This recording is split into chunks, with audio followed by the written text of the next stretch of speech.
Alright, guys, we are live. Actually, we were live about a minute ago. I just didn't want to interrupt. Um, so, welcome back, everybody, and hello to our audience. Hi, Mom, and hi, Dad. Um, alright. So, we return with our intrepid party of burgeoning multiversal heroes, setting off on their next leg of the journey. They are on the quest to find and combine 7 pieces of the Rod of 7 Parts. Having found the first piece through a very, very bungled stealth operation that worked out very, very well in your favor. I'm still, like, it's been like 2 weeks and I'm still reeling from that boss fight. You all gathered the second piece of the Rod of Many Parts and made your way back to Sanctum. You guys rested, met Milena, Illustrial's wife, and your personal go-for when it comes to magical items and supply. She's your shop. Guys used the next piece of the rod to examine the portal and see where your next location would lie. And it showed you the vast image of this unknowable abomination of a dead god. You learned it to be Havoc, an ancient god, long dead, or perhaps dying, forever drifting in the astral sea, being picked apart and lived in by the various aberrations that haunt part of the sea. You saw amongst miles, hundreds of miles long body, strewn about the center, wreck of a brilliant spell jamming vessel. You read up, learned about the astral sea and its cool effects for brainy folks, and made your way through the portal. Gravity immediately left you, began to free fall through the astral sea. Remembering that you can fly using your minds, you all caught yourselves amongst the clouds, just to be interrupted by 2 approaching and circling star angles.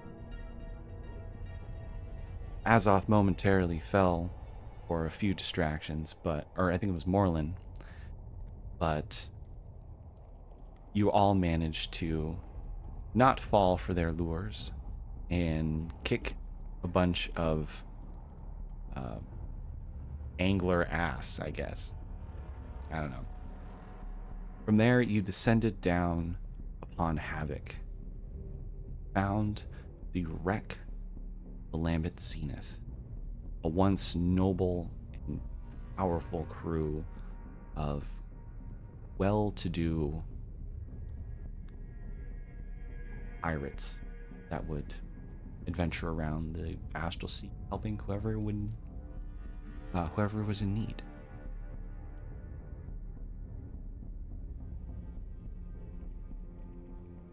From there, you met some of the crew, a pair of Githyanki and a particular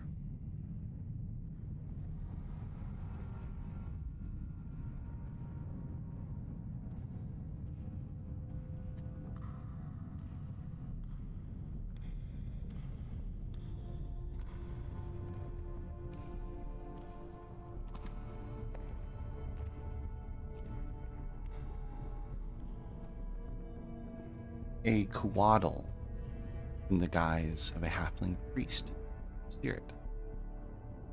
You uncovered a mystery going on about the crew. The ship's first mate, Figaro, had seemingly gone mad and squirrely, and absconded to his and has locked himself in via cube of force, not letting anyone in. From there, all met with various crew and the people that joined the wreck by happenstance or themselves crashing into the ship.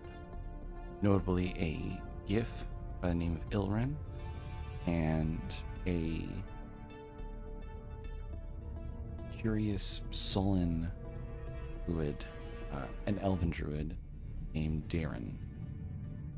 Learned that they had all crashed and joined survivors of the Land of Zenith.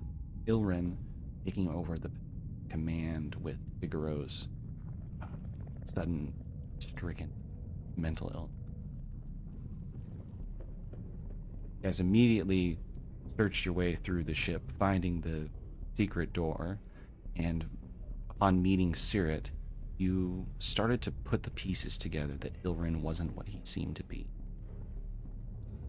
On confronting him, he turned out to be a death slat in disguise, secretly manipulating both the aberrations and Figaro's mind. Addle him, give him some entertainment. You defeated the Death Slad and convinced the crew to help you talk to Figaro. With the aid of Sirit and some more of the crew, managed to convince Figaro to open up the door, and from there you learned a little bit more about the ruins. And I totally forgot about, while you guys were investigating Figaro initially,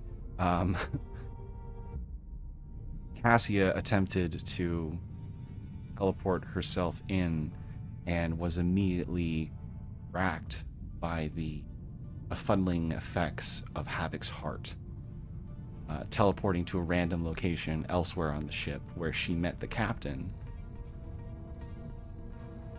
a Deva by the name of Inda Malyuri, and had her own little mini adventure and kind of completed the other half of the quest for the party while the party was trying to actually, you guys just took a nap. You just figured she would be okay and took a long rest, and she was. So she Cassia managed to pass the requisite checks to repair Inda's prosthetic wing, being a one-winged Deva.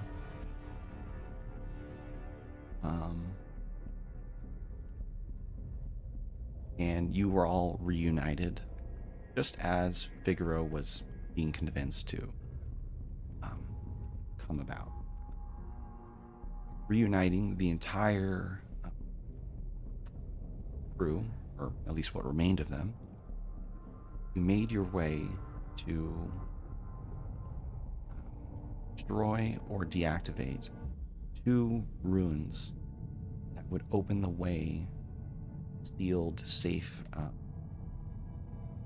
room below the captain's quarters, where they believed the artifact seek to be. They owe it to you guys as you saved their captain, brought them back together, and put a pin in what you guys want to do with the crew once you get the. From there, you traveled across to the starboard section of the ruined ship, finding a large tree ant grown into the vessel that had sort of crashed into and made itself a part of the wreck. You spoke to Redbud, and he was cautious at first, thinking his situation hopeless. But on convincing him and telling him that Darren was still alive, managed to convince him to let him help both you and Mikasa, Darren's, quote, best friend. You went down under to find a grell nest, attempting to eat its way through and devour the poor, helpless blink dog named Mikasa. And you all quickly dispatched the grells. They weren't an issue for a level 11 party. And you freed Mikasa from his protective cage, earning his thanks, and he has got to talk with the talking dog for a little while. No speak with animals necessary.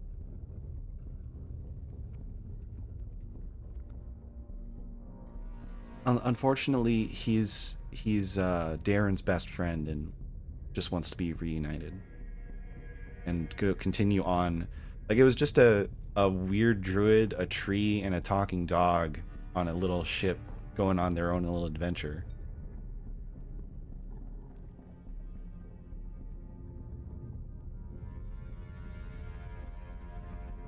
At least that's what you think. That's what you know from what they've peeped.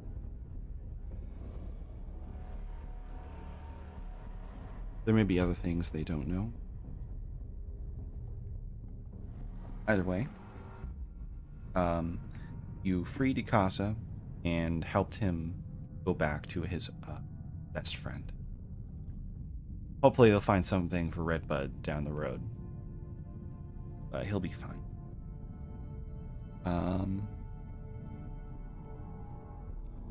There you guys searched the study and found a few things, triggering a trap in the process. Finding a potion of mind reading,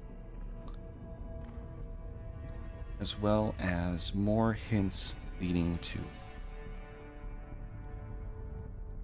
the rod piece, which you already knew. You also learned the password, though I think you found got the password from the captain beforehand. Either way, you managed to deactivate the second room and unlocked your passage into the safe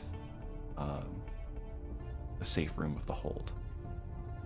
You guys made your way towards the prow section, diving right into the beating heart havoc, where your next rod piece. You all climbed in, some of you head first, with reckless abandon, into a giant, sort of semi-calcified vein of this giant, half-alive beating heart. And you all physically climbed inside the heart of dead god, the heart of heaven. We'll find out. Yeah, it's fine. Right now. Oh, can you back in here? Turn the screen back on. Yeah. So we return with the party inside a entry atrium. Beyond the shattered safe room is an oval chamber with walls of purple flesh, dimly lit by pinkish bioluminescent orbs. The air reeks of death. An opening in one wall leads to another chamber. Now, before we continue, there are some general features to the Heart of Havoc. Most notably, the air inside the heart is undescribably foul and disgusting.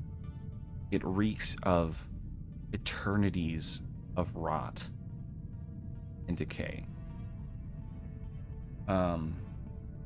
Any creature that physically has to breathe in this location will have the poison condition until they leave.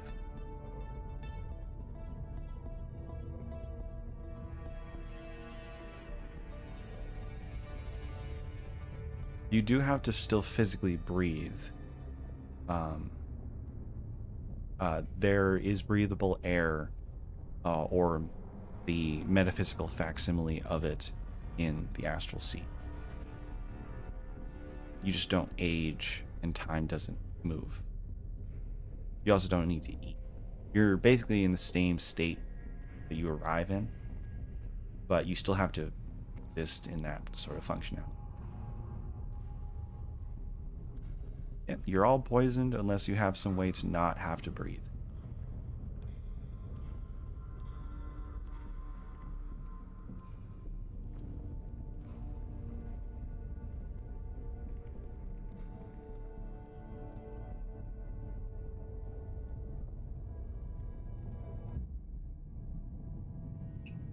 Just do like the bucket trick.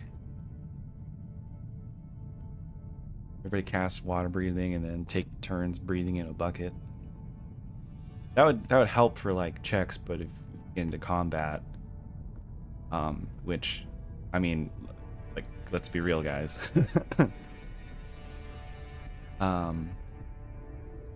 You wouldn't be able to just do that. If you're able to like suspend water bubbles around everyone's heads, that would be a different altogether.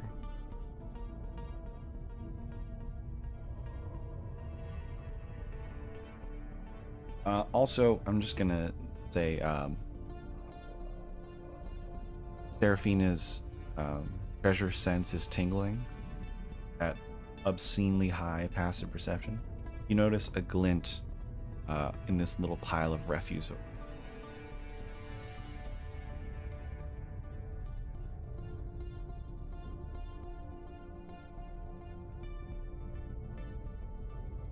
Yeah, I mean, time is nothing. You can always just back out into the captain's quarters and rest if you need.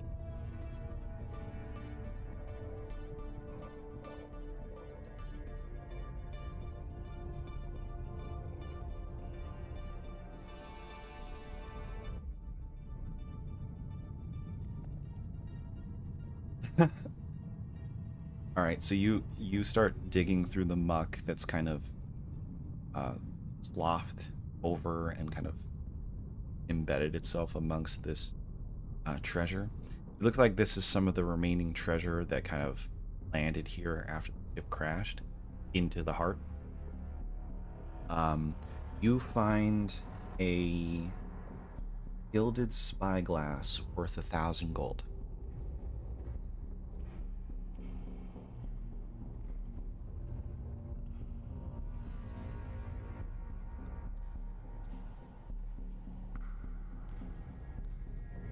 Oh yeah, everyone's scared after that ruby fiasco.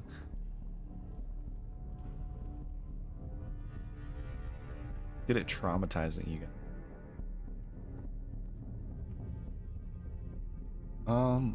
Let's see. It's all dimly lit inside of the heart. There's the little blobs, bioluminescence lighting up the entire floor. You can see without any sort of vision or anything. Walls are made of purple flesh. Parts of the flesh have been petrified, hardening into gray crystal, while other parts remain soft and spongy. The heart is beating erratically. So the whole chamber does like move and beat every few minutes. Ceilings up to the rounded like dome of the heart, about 50 feet, or are those of spider-like variety.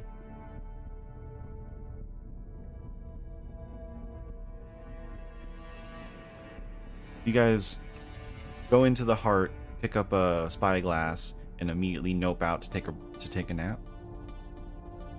All right, we'll just have you guys float in here while you do that. transition for rest. Not if you're inside one of the ships. If you're going to go back to one of the other pieces, you would. Mm-hmm.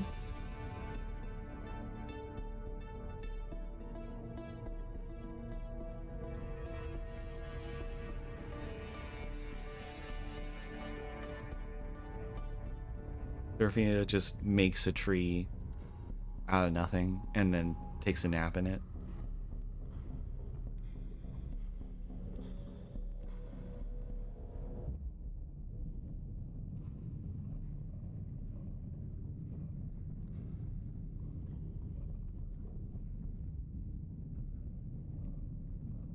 You guys take a long rest? Are you guys doing anything during the long rest?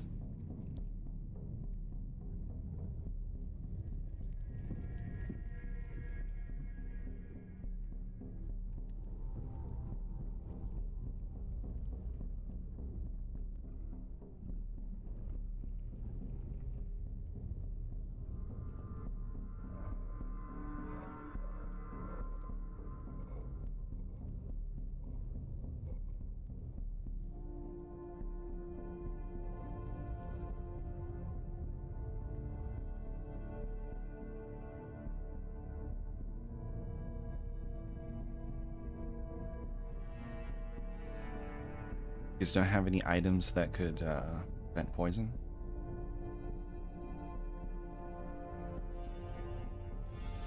Sure. I know for a fact it.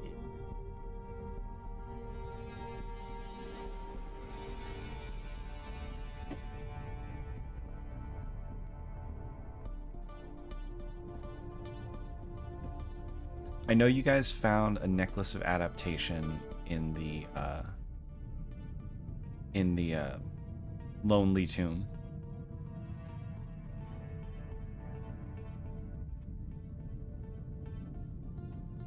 That'll that'll give one of you guys protection from the poison.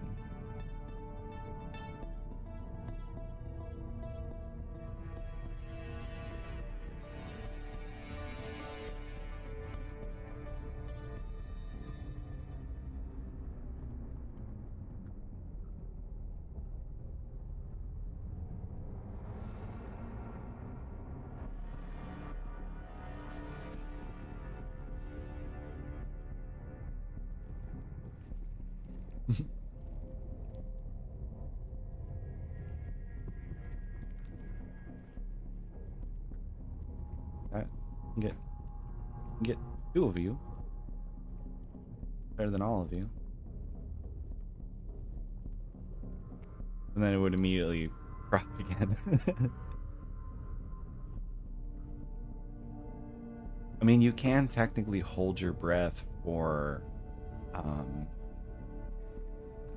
it's I know there's where it's based off your con.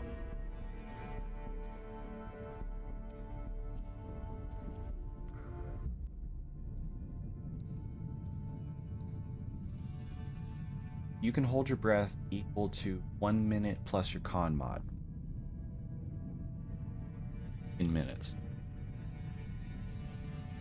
So if you have 14 con, you can hold your breath for 3 minutes.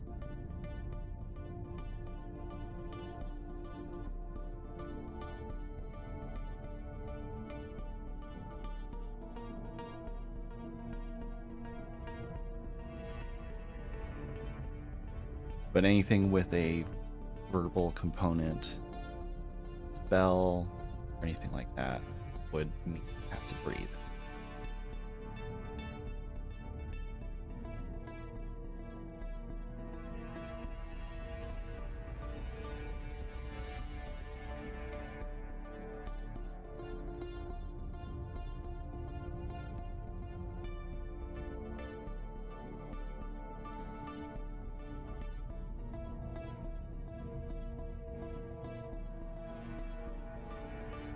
Mhm.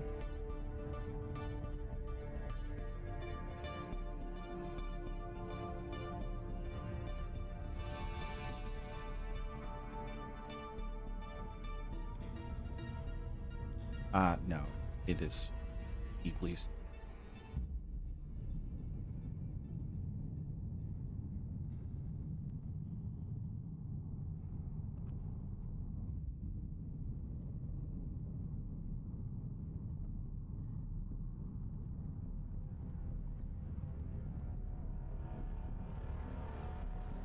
You would just have disadvantage on, I think, checks, and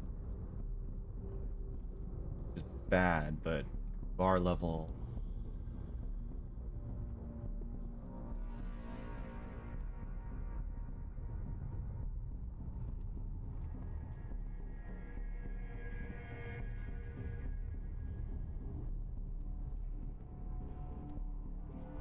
All right. You guys rest up. One of you guys gets the necklace of adaptation, like Azoth does, so he doesn't have to worry about poison. The rest of you will. I know, and Kieran can get out of it for push comes to. Okay, so let's go back. The ventricle.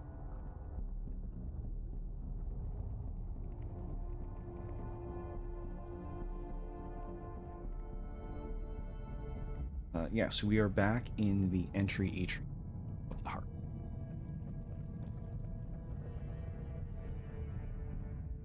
I made that too.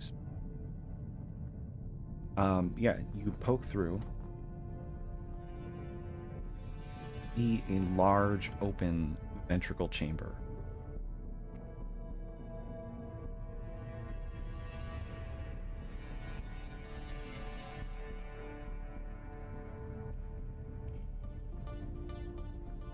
The walls and floor of this massive chamber alternate between gray petrified, flexing muscle and flesh. Clinging to the ceiling is a large serpentine monster.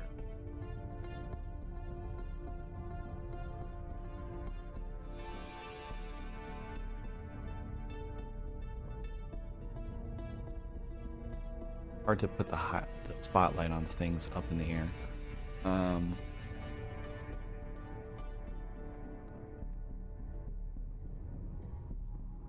Clinging to the ceiling is a serpentine monstrosity, like a skinless snake, long draconic, drips venom. I sent you guys a picture of this. I'm working on a way to put handout pictures in the stream, but I have to figure out how to get around like copyright. We'll see. But it looks like a giant skinless reptilian creature with a slight draconic hilt. It is asleep on the ceiling.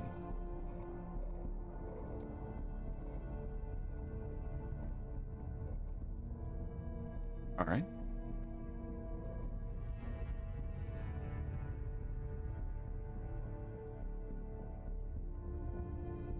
All right.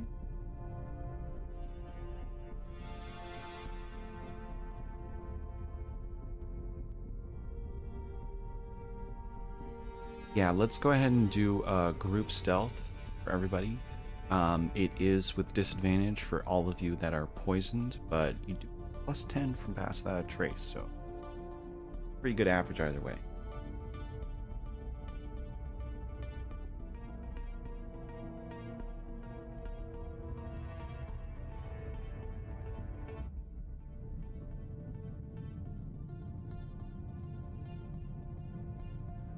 And these are with disadvantage?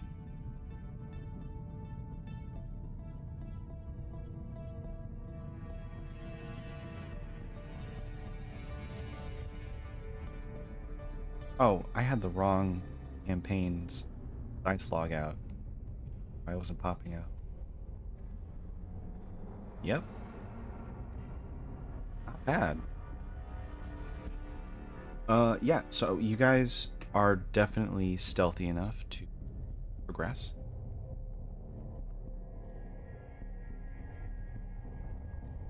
And you can proceed quietly through the ventricle.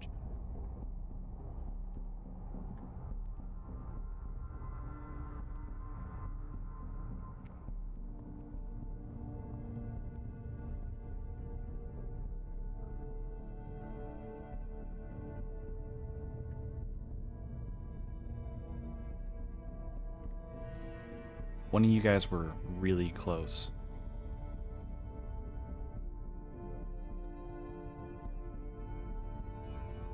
But yeah, it's just chilling on the ceiling.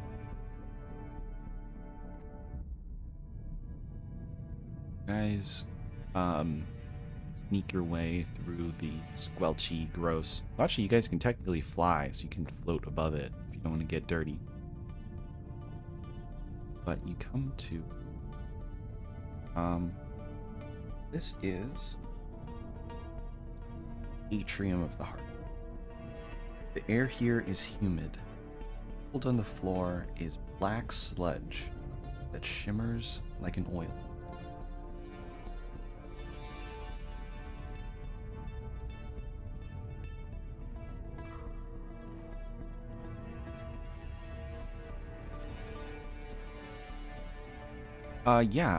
Give me an Arcana check on the bubbling black liquid. It is bubbling black liquid. Just pooling up from this spot in the heart.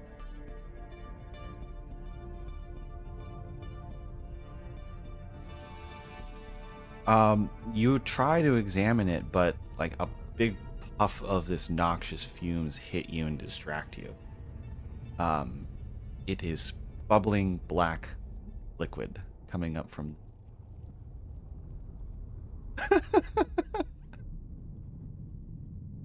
It remains to be seen as bubbling black liquid. There you go. Seraphina has dealt with worse odors than this. She cleans up after Sangsor. You discern that this is blood. This is the blood of Havoc, the dead god, that you're currently standing inside it.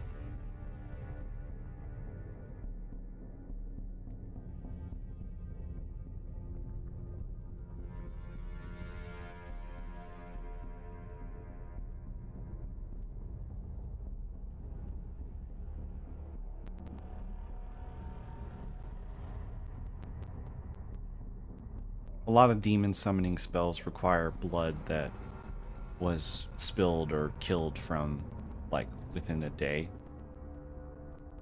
And this thing's been dead for eternity.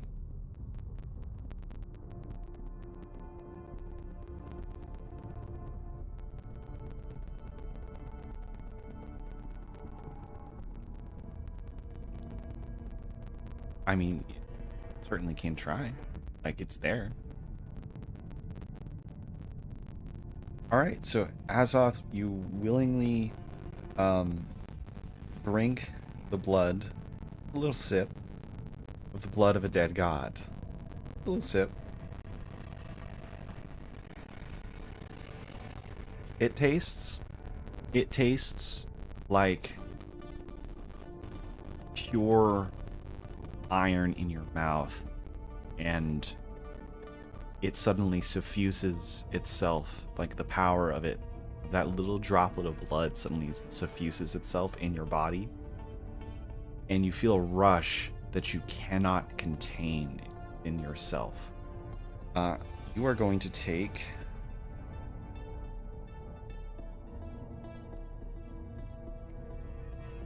You're going to take 10 points of force damage as the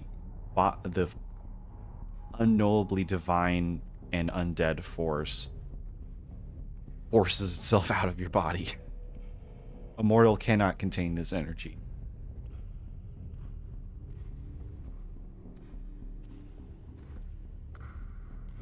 All right, yeah. You can have a water skin full of the blood of havoc. That'll be an interesting one down the road.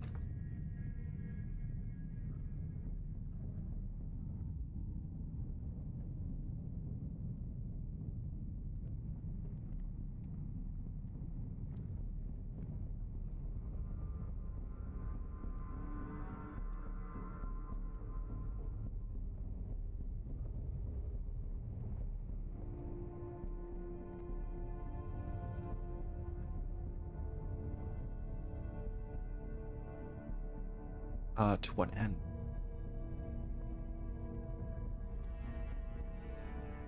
Mm-hmm.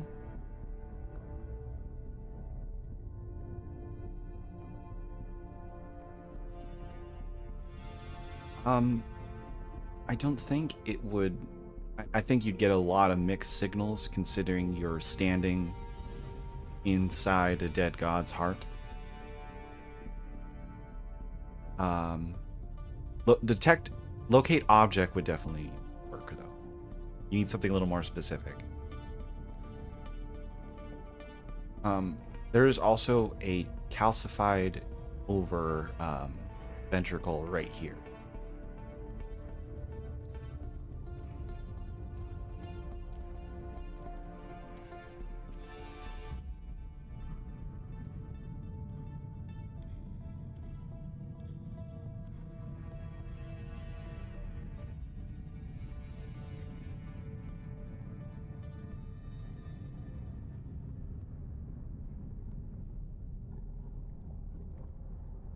I'd like to see how you'd pull that off.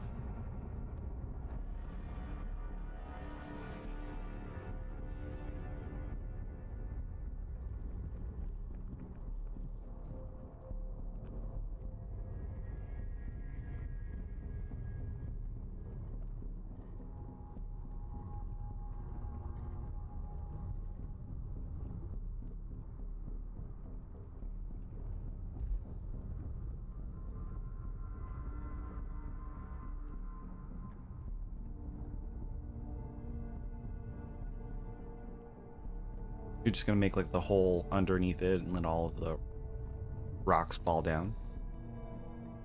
Okay, that'll definitely work. I don't think it'll be quiet though.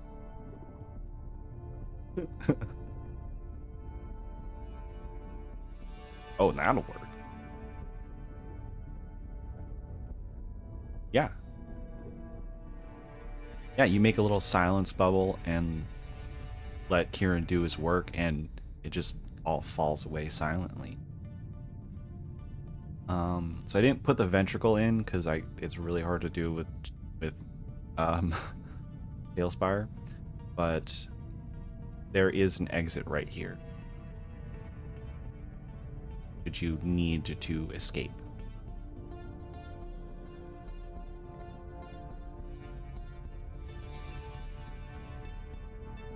Because the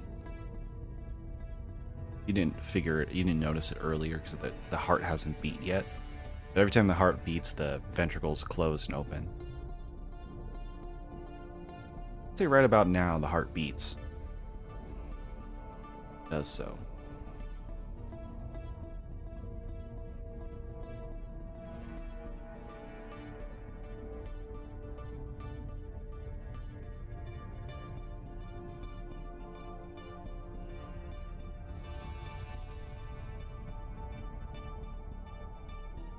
Okay.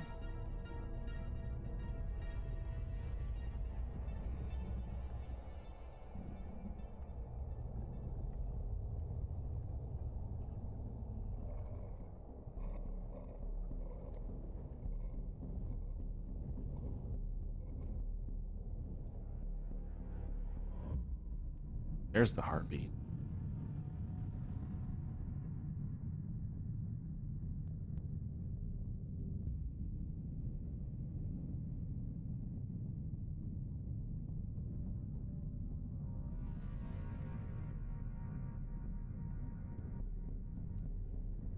It goes back out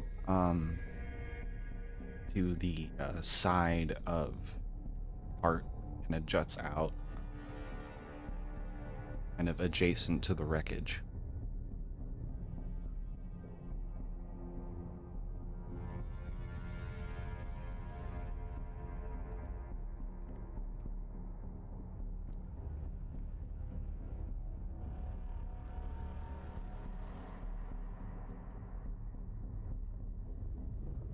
Um, you just see they are just it's just various lumps of decaying old flesh.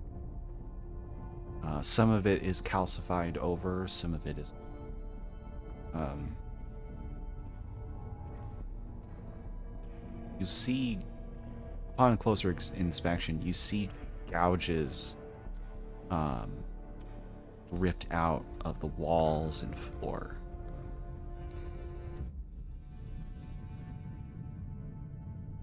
Foul, like slick, almost like an oil slick, covering is covering almost every surface of the fleshy parts of the heart, and it looks exceedingly poisonous.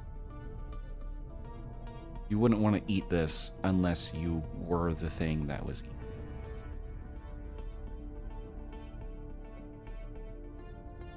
Yeah, you can mage hand and root through the blood.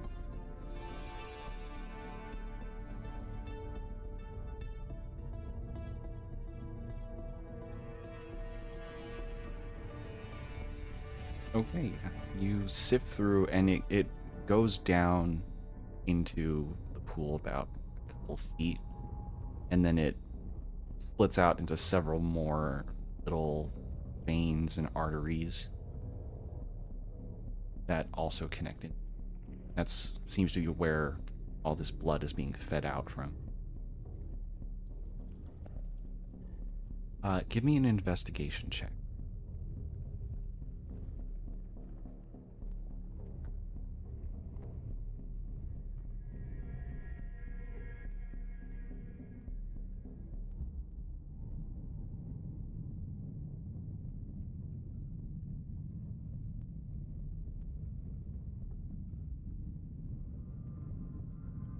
Okay. You root around and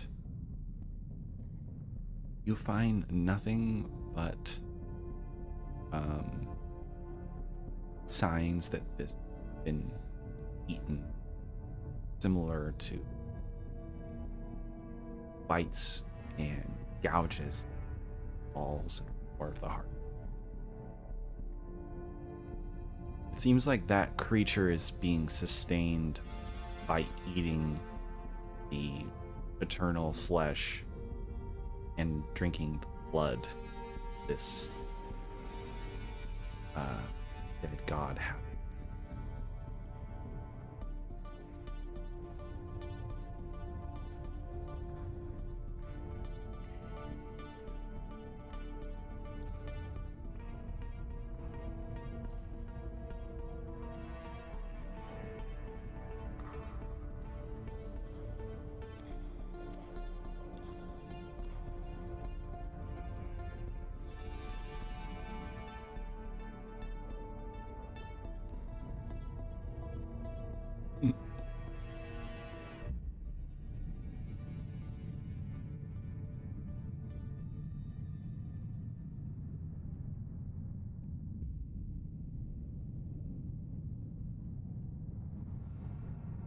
All right, you guys all start posting up.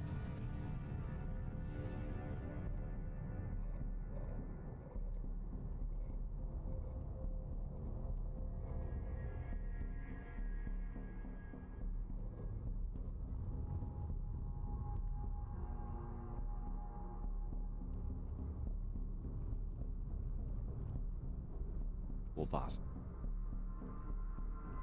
And I put a ceiling tile up here so you guys know how high the ceiling is.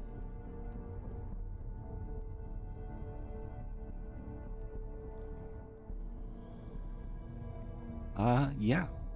was the closest thing I could find to the Hurtlod.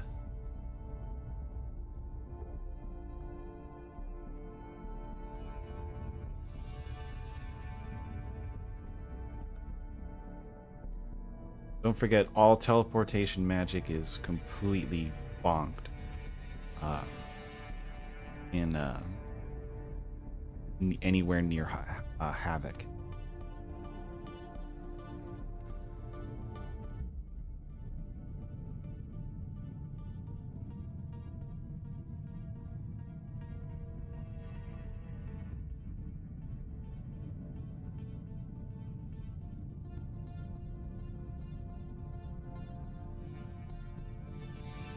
Taking a long rest.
Um, will Resilient Sphere work on a huge creature?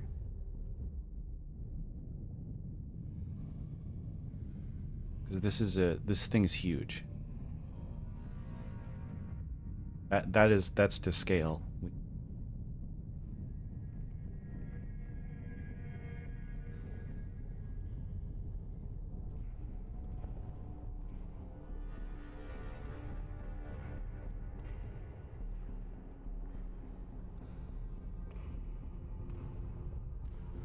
Um, it would have I guess it would have disadvantage on.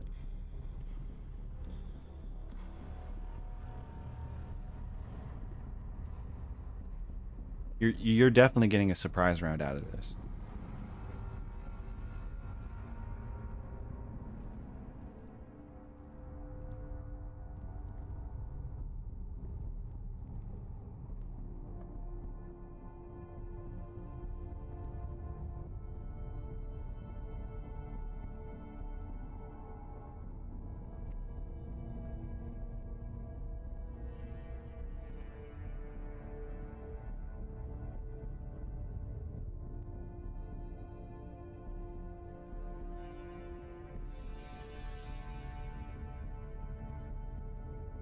That growth would work if you force its movement.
Because the sphere, and wouldn't the sphere block the fire coming in from the bottom?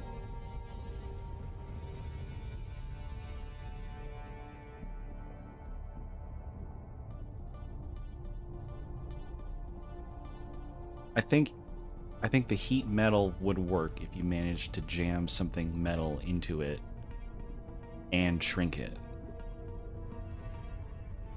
Other than that, this is all impending on it failing a check too.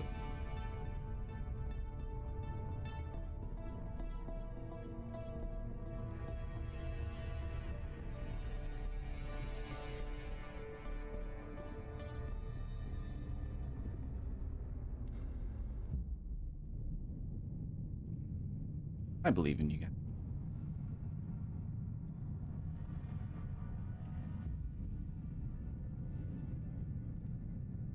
So it's asleep. So you guys passed the stealth check. You need an 18. You guys all passed that. So can get the surprise round. So it'll just be a whole round where it's surprised, and you guys will have. Well, so it'll cancel out any disadvantage for the round because you're jumping it.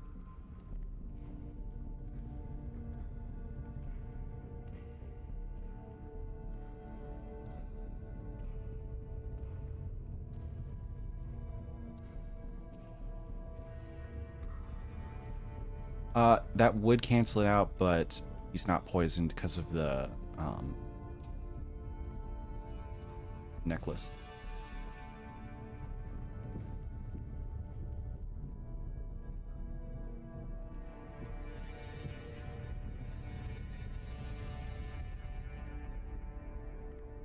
It does increase the damage.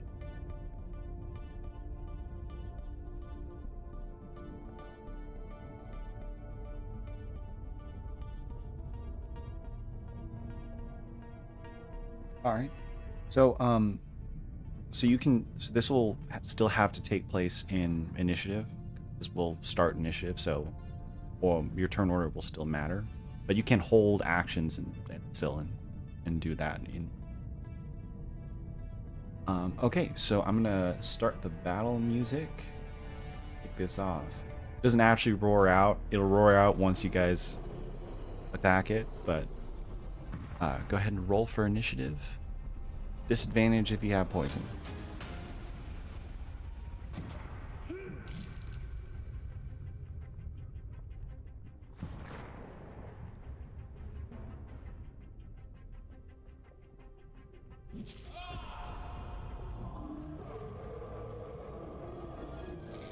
All right.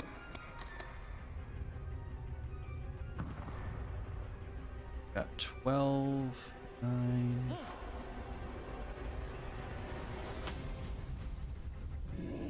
Okay. Bertolon got a 13 and is surprised. All right, so let me get the turn.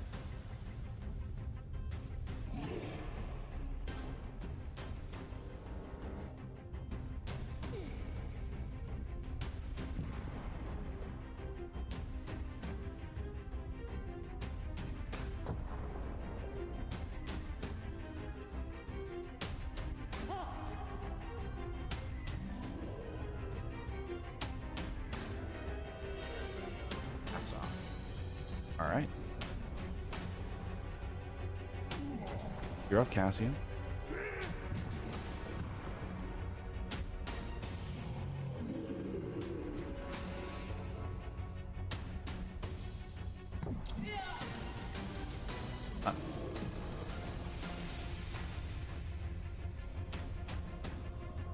Kieran got a 12 with disadvantage.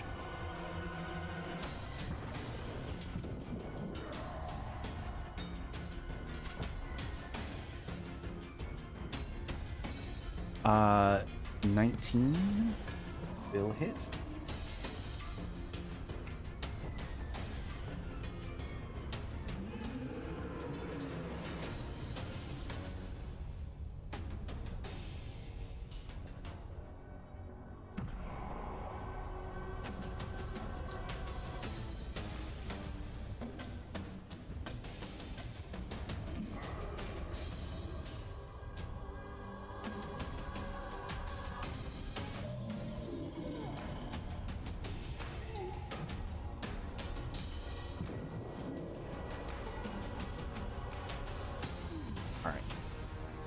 Not bad. 30 damage.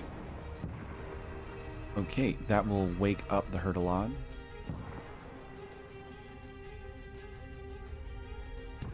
And become active, and it's floating around in front of you guys. Okay, Morlin, you're up.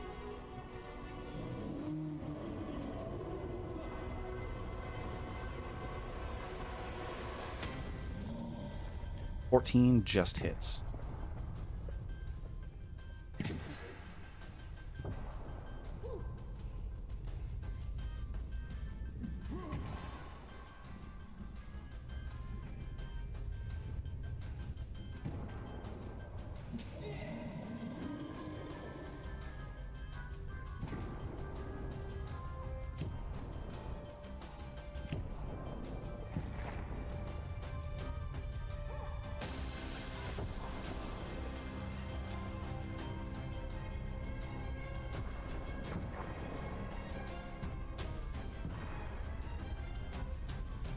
One.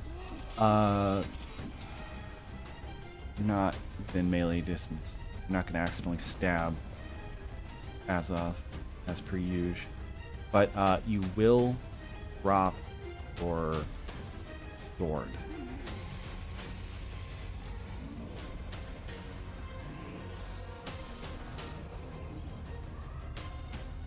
Nice.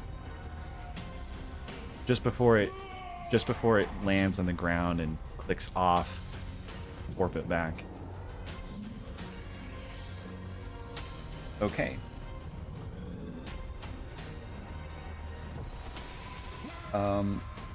Hurtalod is active now, and I'm going to use a legendary action to have it move its full movement away from Azoth.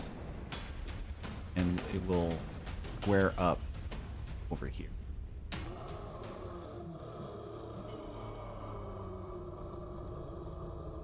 The Hurtalod is still surprised and can't take any actions. Legendaries. That'll end its turn. Kieran, you're up.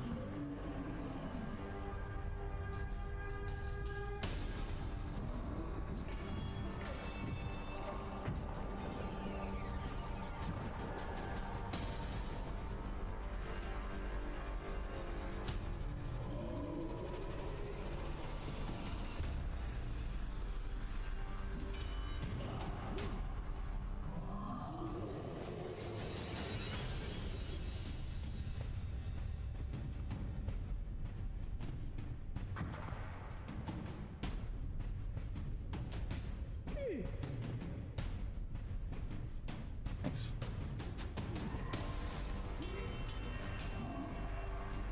Okay.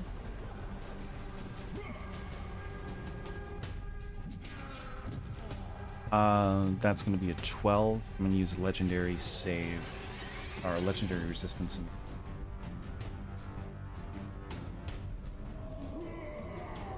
Yeah, it had legendary resistances the whole time, guys. I'm glad I used that. Woohoo!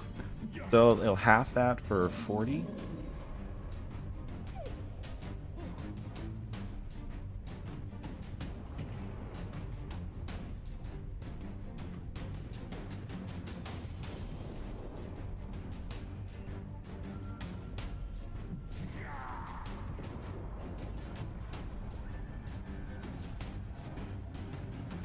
Okay. I'll just reroll.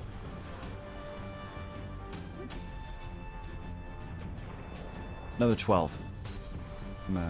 It's gonna fail that one.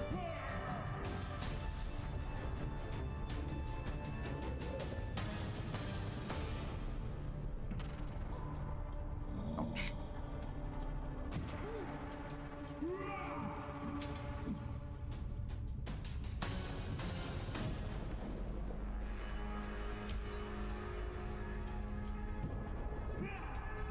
All right.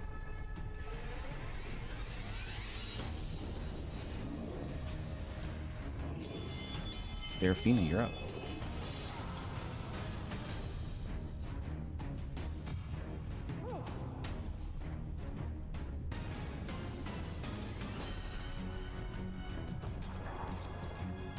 That makes him huge.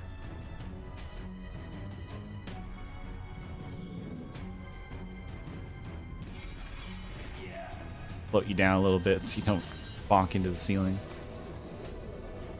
All right.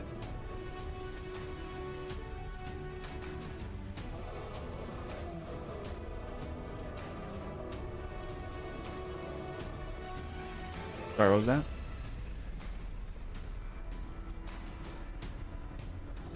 Okay, the moment you summon Chorizo out of his little pocket dimension within your heart, he bamfs away to a random location elsewhere on the map, and you lose connection with him.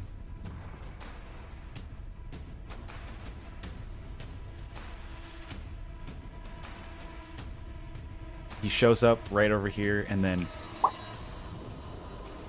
gets sucked up through a portal, and let's just say, just for funsies, I'm gonna see where he shows up. He pops up next to Redbud, and Redbud's like, what? And then he pops away. Anything else you want to do? Okay, Azoth. Let's see, about... Yeah, you're about 40 feet away from its face.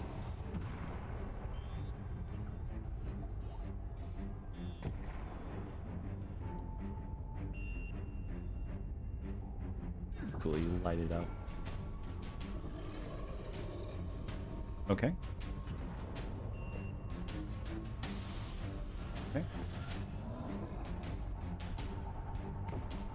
That is a dirty 20. It is not compelled to fight you.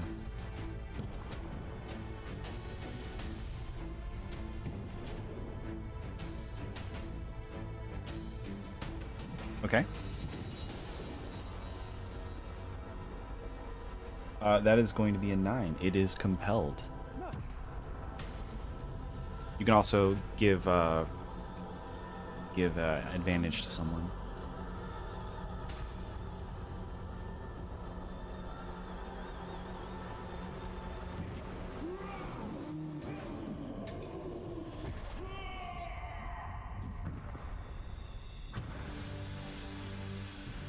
Fair enough. I don't think this thing's smart enough to to understand what's going on. It's just going to try to bite you.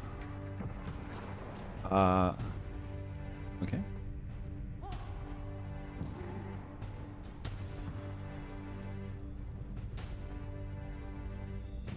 No compelled dual response. All right. I've played Paladin since 3. 5. Bubble miss.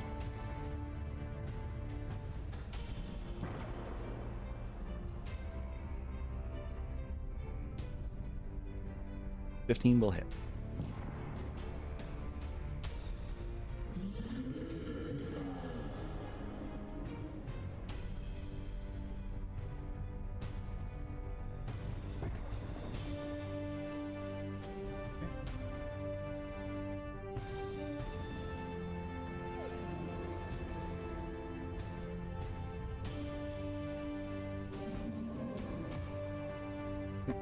In on this.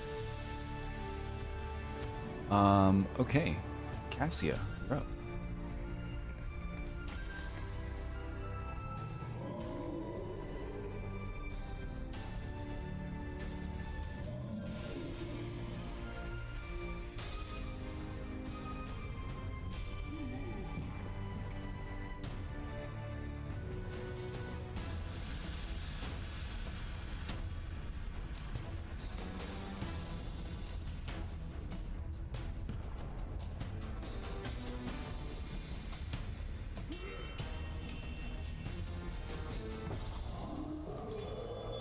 Okay.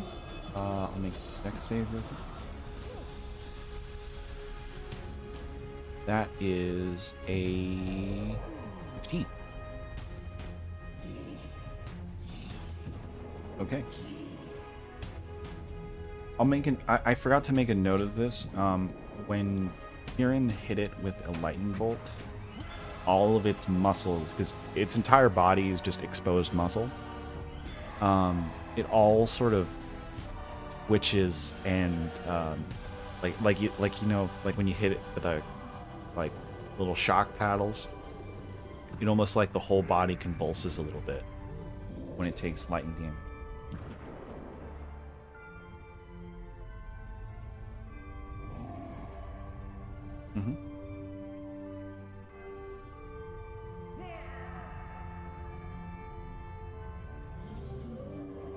Yeah, it would just be a normal roll.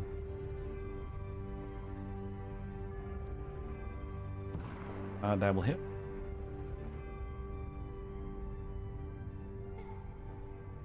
Right. It is bloodied from that.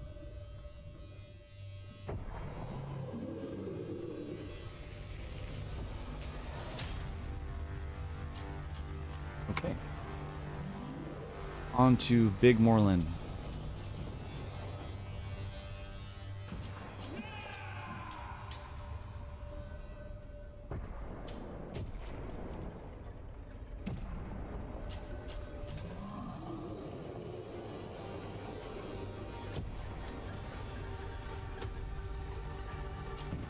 Uh, 14 just hits.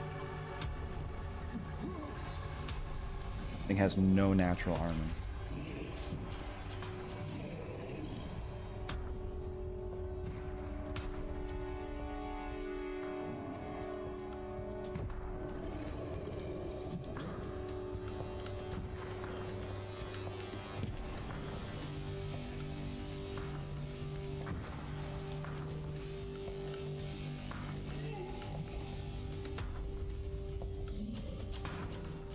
That will miss.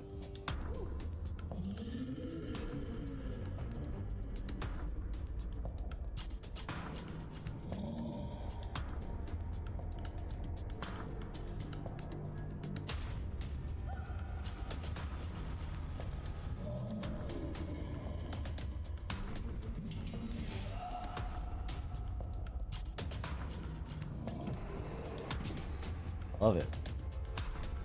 Okay, now it is finally the Hurtolod's turn to get into action. The Hurtolod is compelled to duel Azoth, so I'm gonna go. It's gonna go full hog on you. So I'm gonna make 2 claw attacks and then a bite attack again. These have plus 12 to hit. I don't own the monster stat block on D&D Beyond, so I'm rolling on the board here. That is an 18 to hit. A 14. And then the bite. Ooh, not good. It misses. It misses horribly. Okay, that will be its turn. Kieran, you're up. Beat my boss without taking any damage.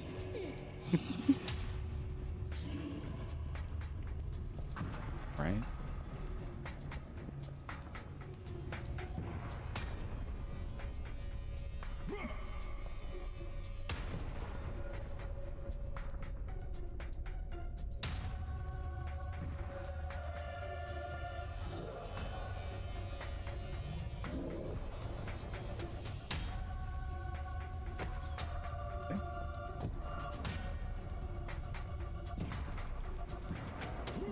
That is going to be a 22.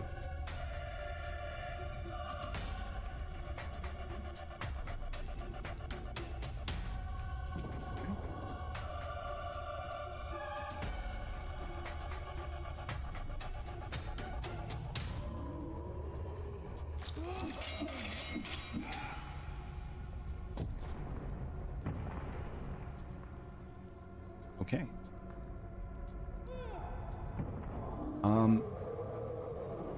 End of your turn, it's going to use its legendary action to move between Azoth and Seraphine. Legendary movement does not proc opportunity attacks. guys learned from Strahd. That'll bring us to Seraphina.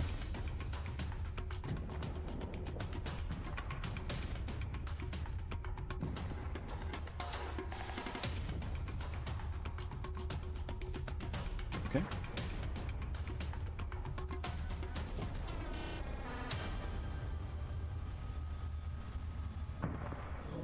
Really need to get those cylinders.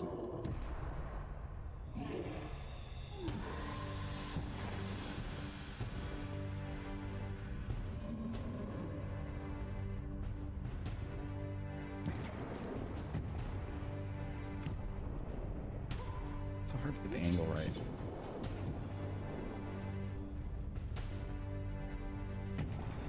So everything's like floating.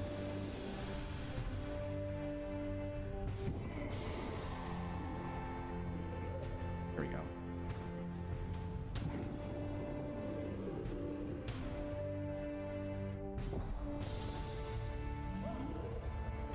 Good at these.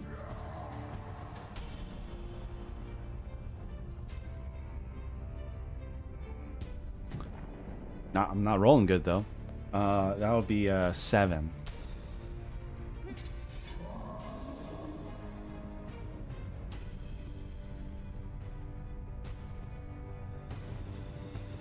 Continue guys' freak of bullying my bosses into the dirt.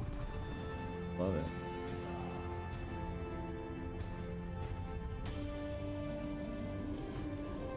Alright.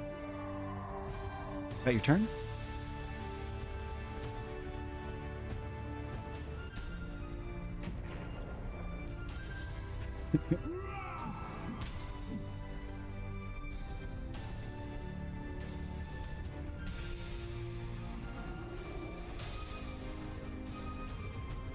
Okay. Azoth, you're up.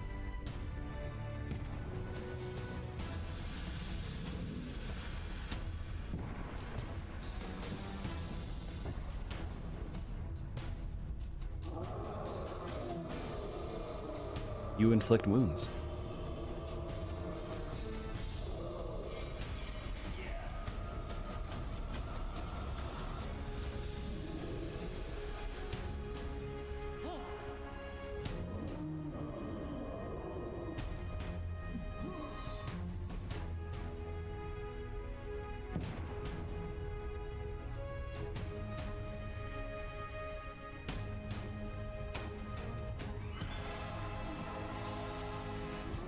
That will put it into critically bloodied state. Alright, Cassia, you're up.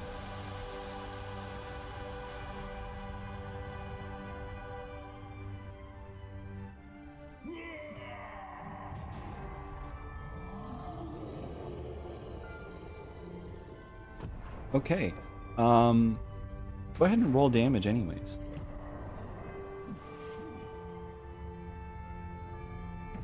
Alright, Azoth, you take 14 points of piercing damage. As the arrow misses, it goes right between the mouth of the Hurtolod, right into your... It lands just shy of your unblinking chest eye.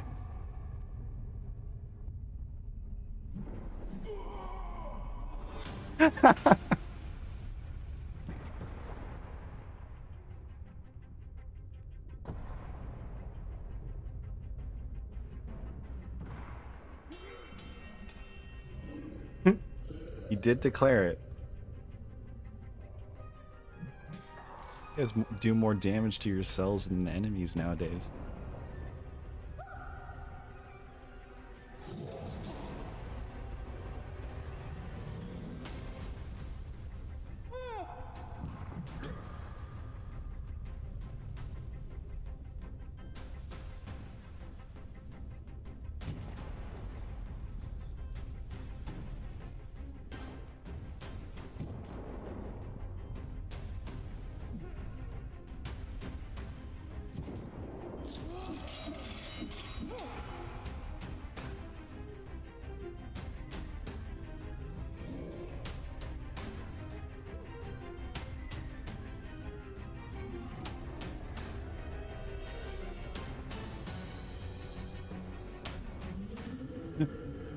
Morlin, you're up.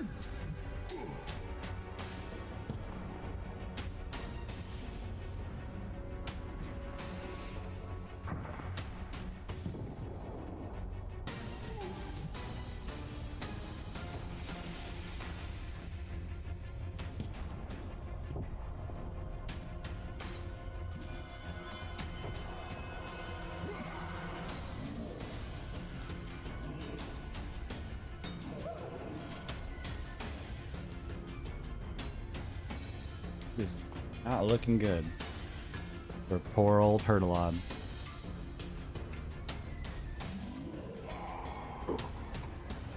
I'll hit.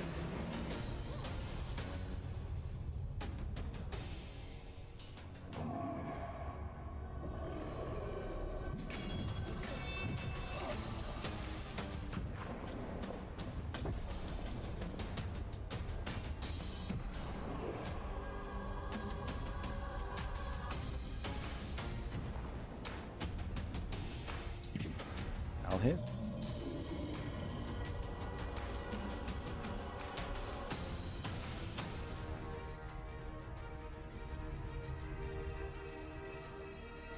Yeah. Passing up Azov.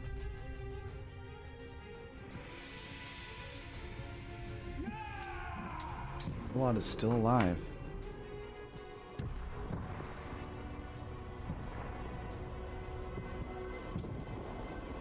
Oh, gotcha. I mean, you can still choose Azov.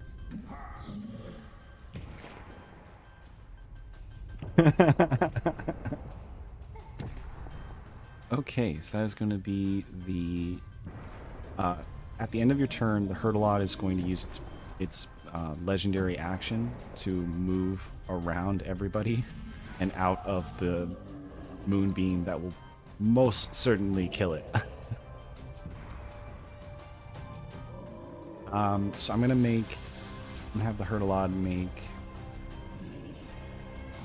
2 attacks on Azoth and a bite attack on Cassio with disadvantage. So first attack. That is a 22.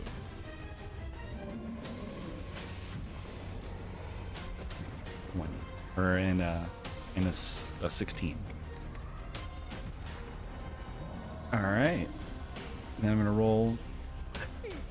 I'm gonna roll for the bite with disadvantage. That is 17 and 17.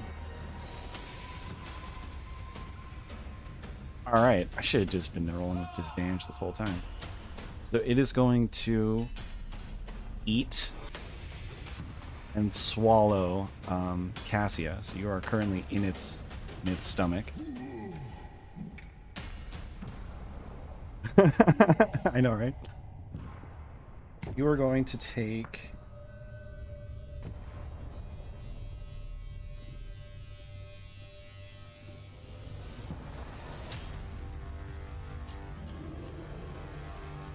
you're going to take 24 points of damage plus 6, so 30 total.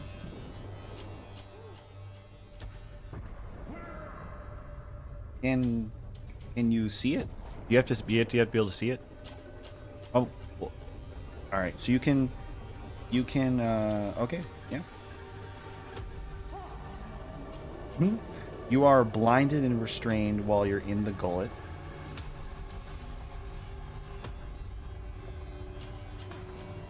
Make a check at the end of your turn to attempt to escape it.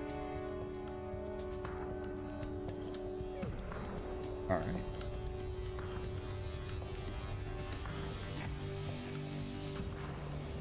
That will be the Hurtlod's turn. Kieran, you're up.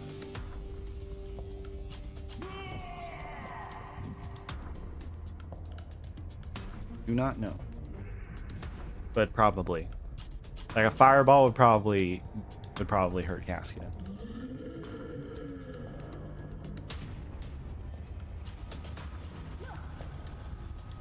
Oh boy.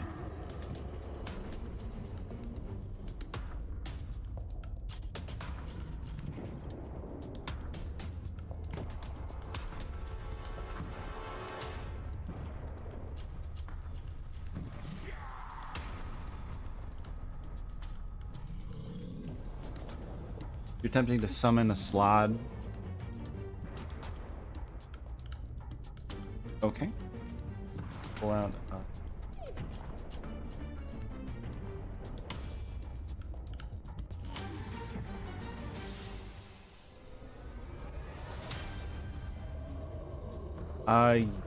Actually, yeah. So, roll a d6.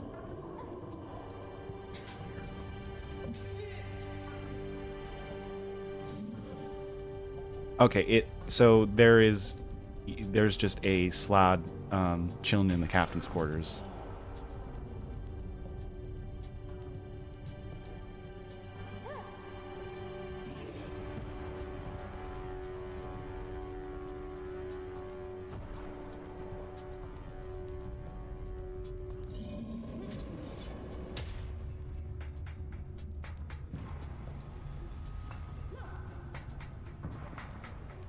All right.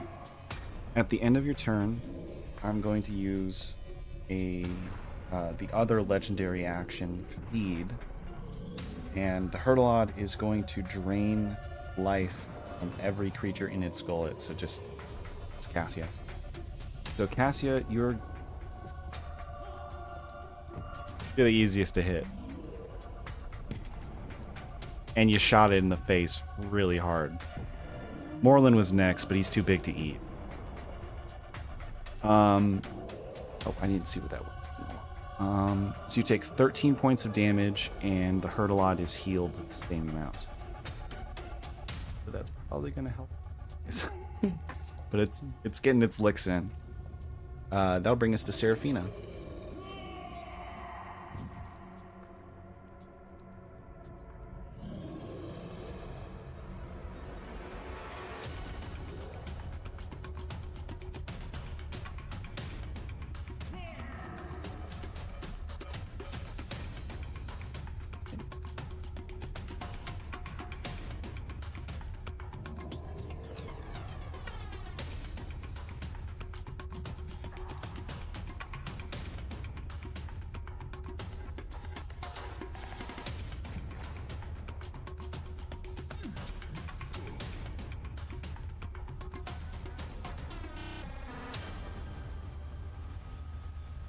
Yeah.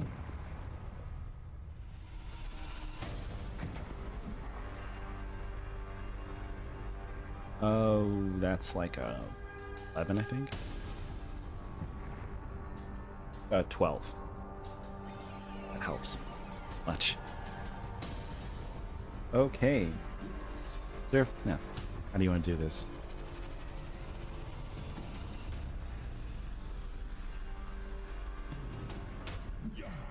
All right. And your searing hot divine nature light burns away the entire neck part of the Hurtlod, and its head falls away. Crash down there. Cassia, you're still stuck inside.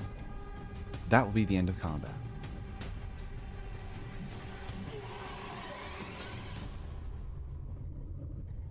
Okay, before you do that, just on a lark, roll me a perception check with the most disadvantage you possibly could have, because you're inside a creature's stomach, inside another creature's heart.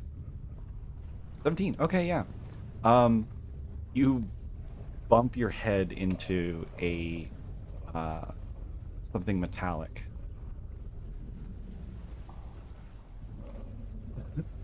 All right. The Cassia just phases out of the Hurtlod's stomach, holding the next piece of the rod, 7 parts.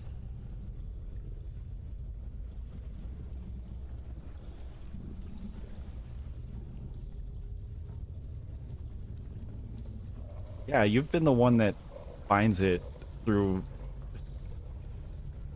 almost getting killed every time. Um, you're 2 for 2. All right. You guys have defeated Fertilod. It lies dead and decaying very rapidly uh, in front of you all. Have the peace.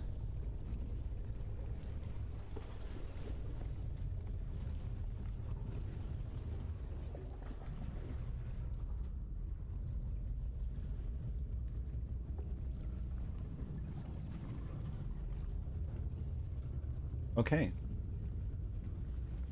We'll see what happens with that when we get to it.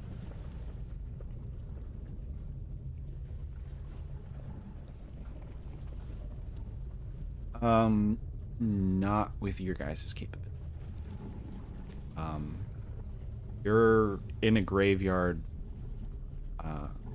You're in the graveyard portion of the astral sea where gods go to die, and hurtalods are the natural existence of that. The hurtalod is essentially so the hurtalod is essentially a parasitic creature that exists on the bodies of dead gods.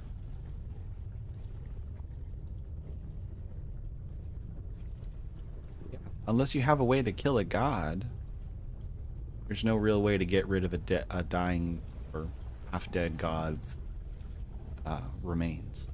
They'll probably be here to the end of eternity.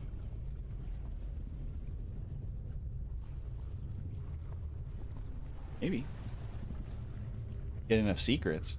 There's bound to be at least one secret of how to get rid of a dead god's heart.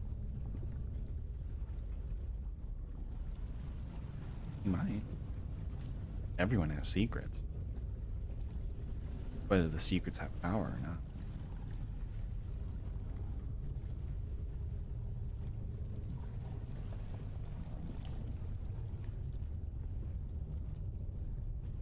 You guys have defeated the Hurtalod and secured the next peak.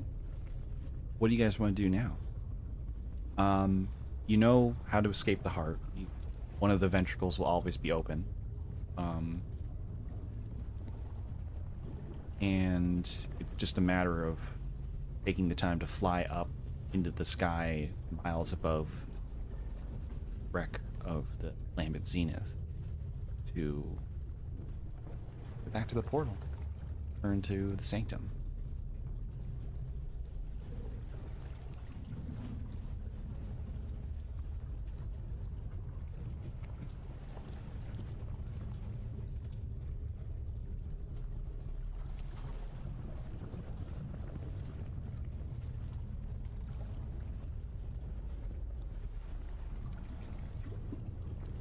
Barrett?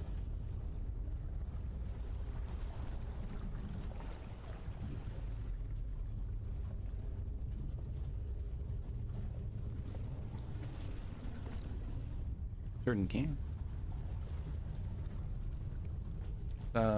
Let's head back over.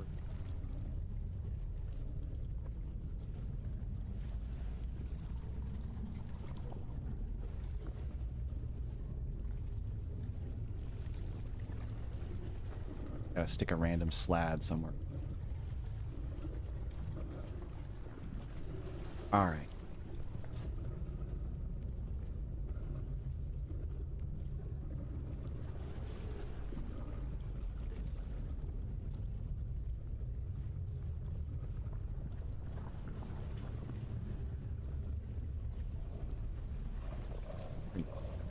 Back to size, it's probably been more.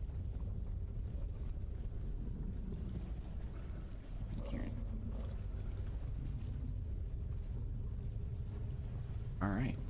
We're back outside the heart.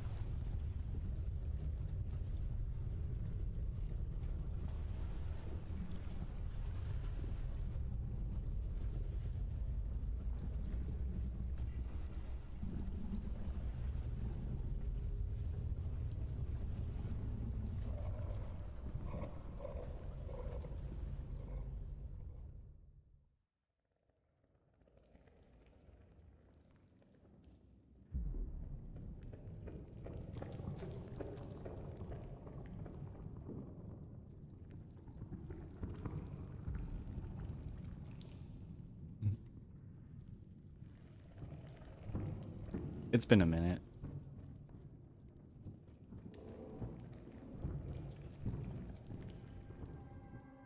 Yeah. You guys just head up and Kieran's Slad is just chilling in the corner.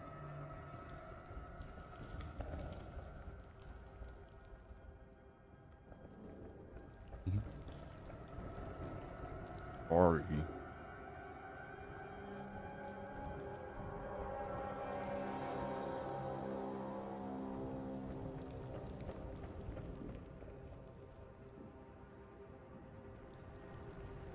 All right. You just got a little Slad following you around.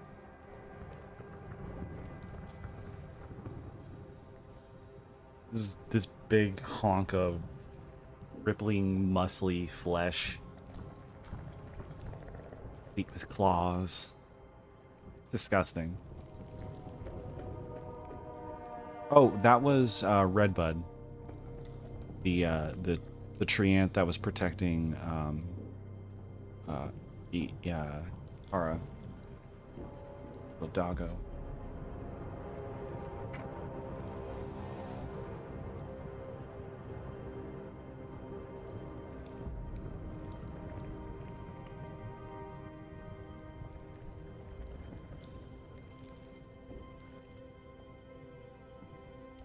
There you go.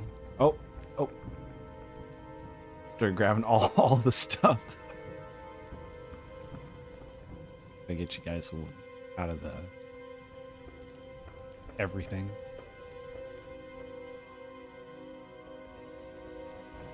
Okay, there we go. Now I lost everybody. Navigating the astral sea is quite a chore.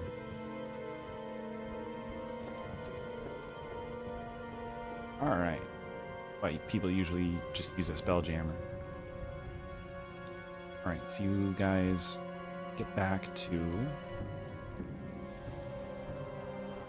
Yep. Reunited with the crew of Bullet.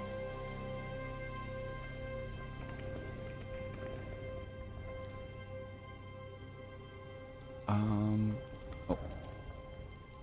Get down. Out here.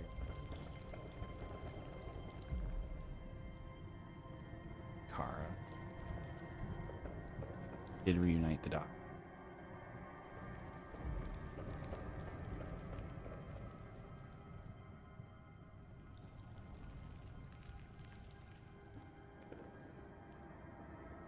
There we go.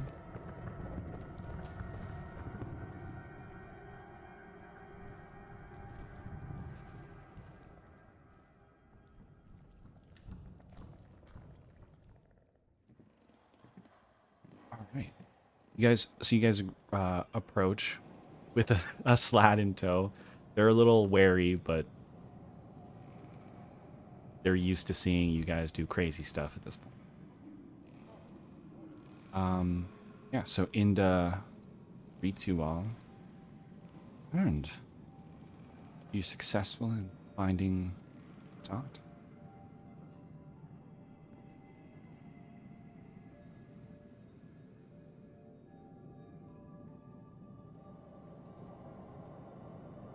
Good. I believe you are all the rightful owners. We owe it to you.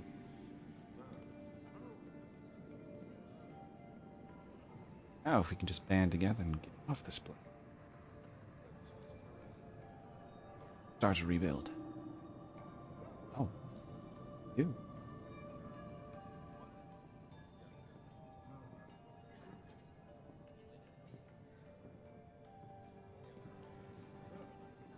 You'd have to ask Davros for that.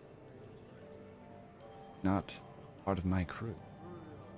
I'm very willing to part with Ikasa's collar. I don't mind. Ikasa will bark up. I'm alright with that. I'm just happy to be. And Yeah, if you guys want it. And he's like trying to like do like the dog scratch on his neck to take the collar off, but he doesn't have opposable thumbs. So he's just kind of stuck.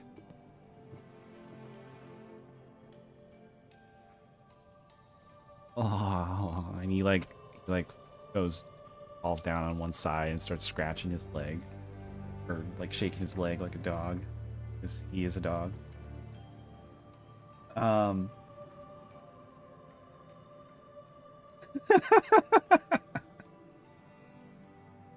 um.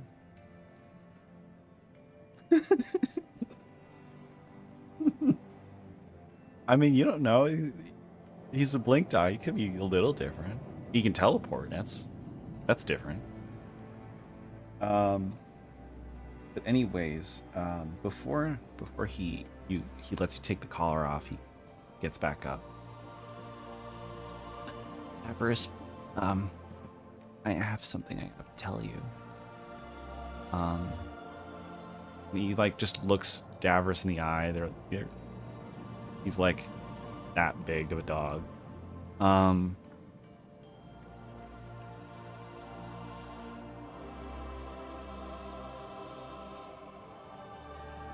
didn't just lose us. We also, Elena survived crash. Yeah, I saw her floating away on a piece of wreck after we got separated. Still out there. We need to find her, like they found.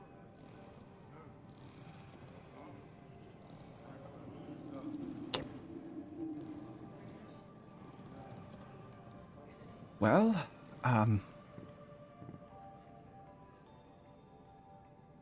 and that will be so Ikasa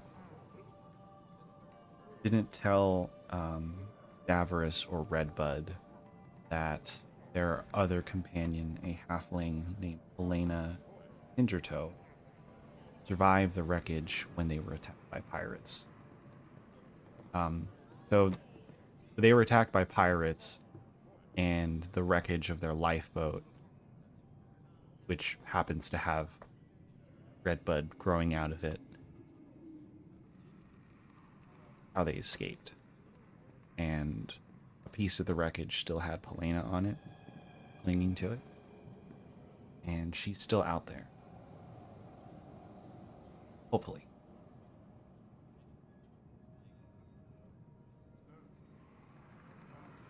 That will count as a secret. Not one of the best secrets. It's a secret.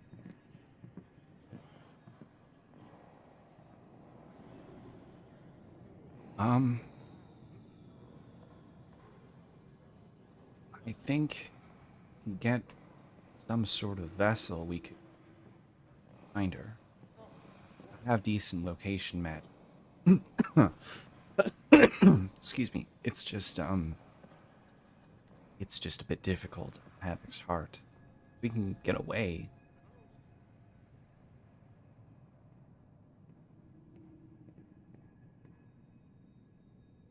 That does bring up a point. We're not done. This may be the end of the Lambent Zenith, but still pirates. Perhaps we can work together to make a new crew, save your Polena, and do more good for the worlds.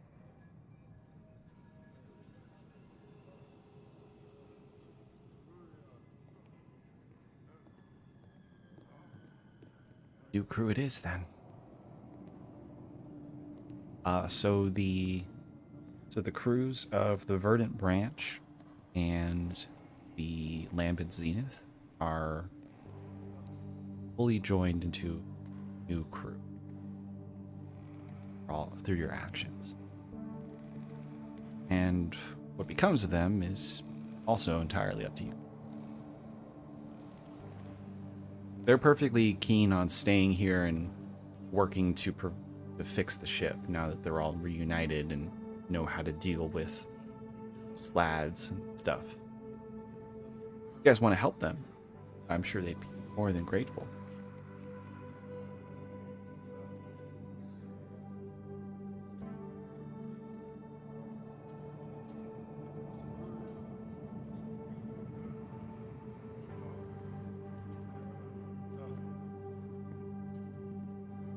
They're going to be fine.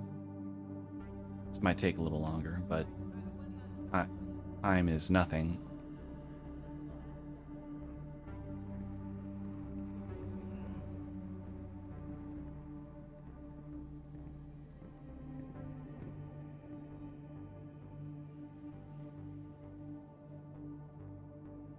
That's one way of looking at it.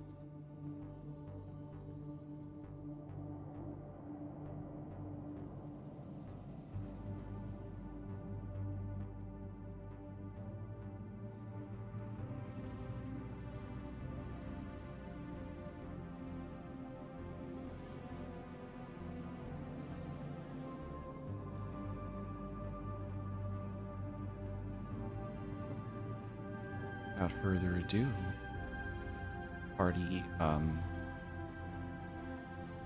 says goodbye to the new crew, whatever they decide to call themselves in the future.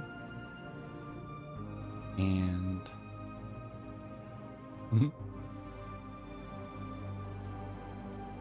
and all your with the lad companion in tow until it gets dismissed, fly off to your next adventure.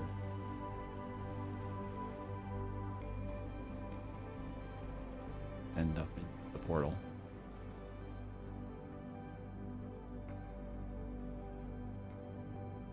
Second. Transition back to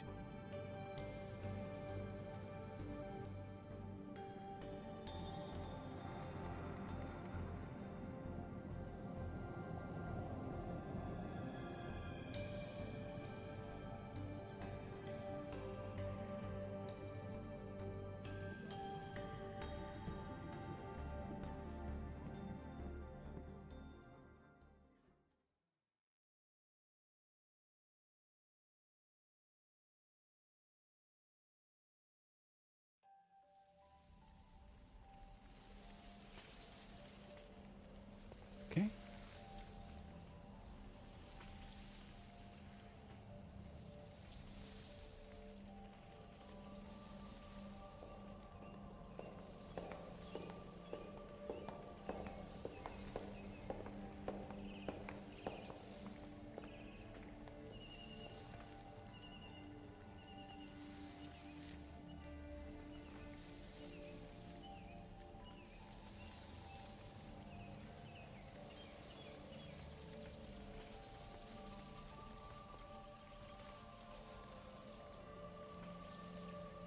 Seraphine.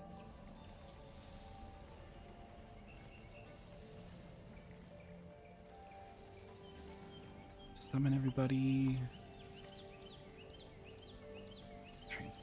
Go. All right. So you guys all spill back out in your classic comedic fashion. Back onto nice, smooth marble floors.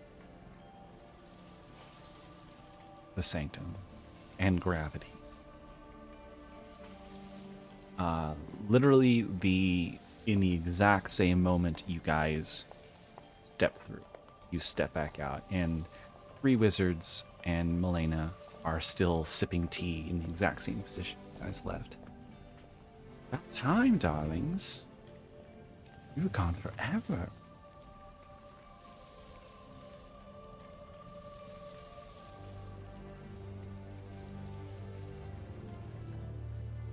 Oh, about half a second.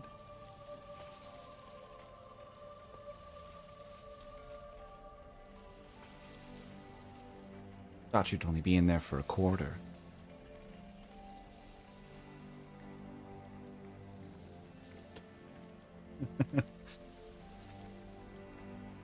Were you were you successful?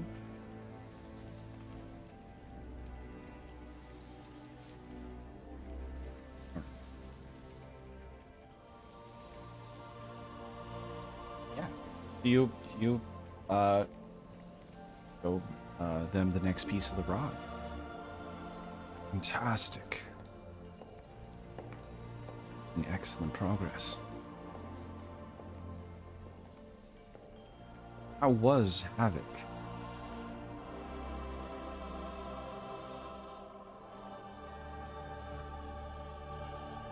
Dead but not cold.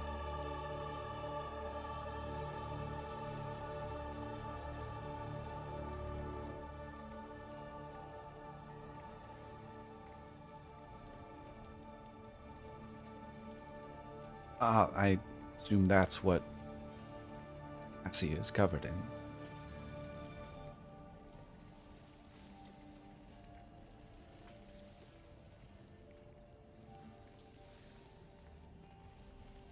Okay.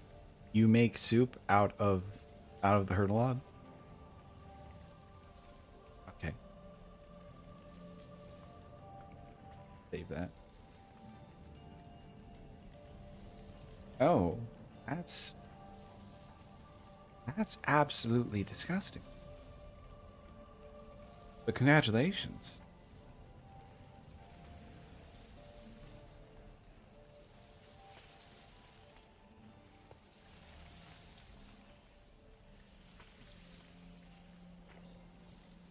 Worry for the faint of heart.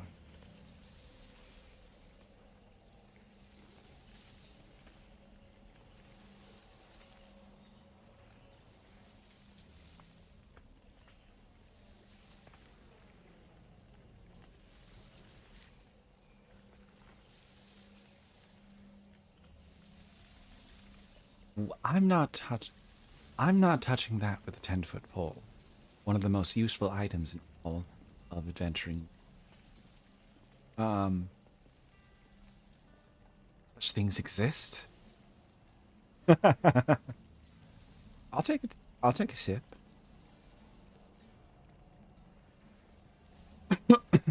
And Tasha takes a full swig of Havoc's blood, and nothing happens.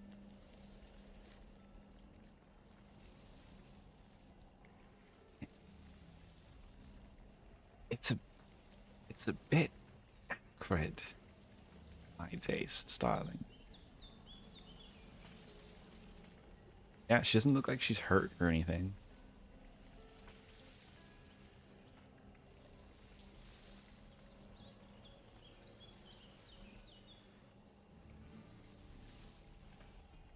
This is Tasha we're talking about.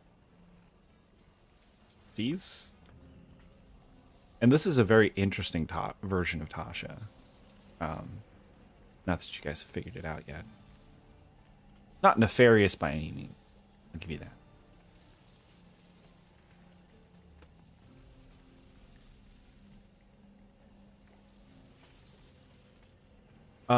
Upon leaving and taking some clarifying breaths out in the captain's quarters, you geared it up.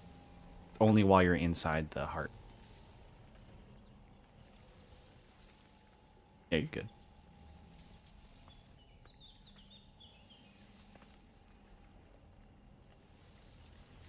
Disgusting.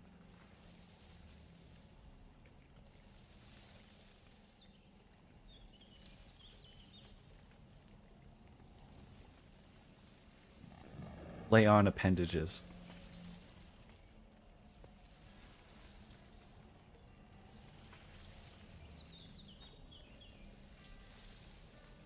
Hey. Uh,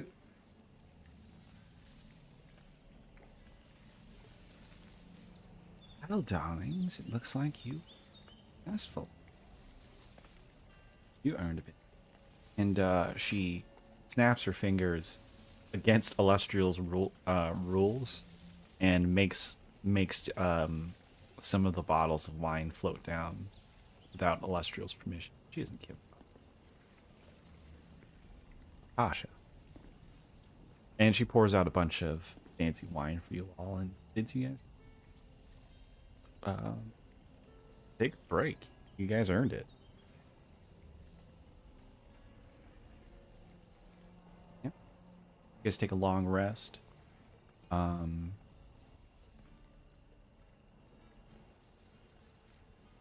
okay. Yeah. Milena has like plenty of money on her to just make the transaction. And oh, okay, well, sell these next time I'm out. And we'll pay you for the treasure values. Pretty sure you guys got just named loot.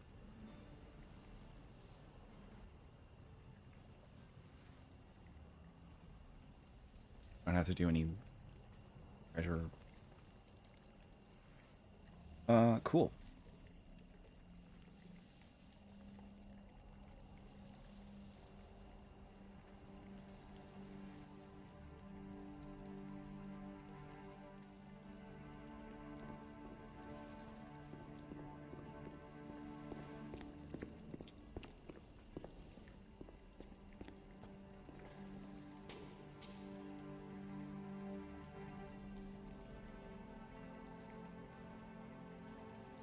Yes. You poke it and like one of the eyes like pops out. It's hanging by a spring and then it just pops back in.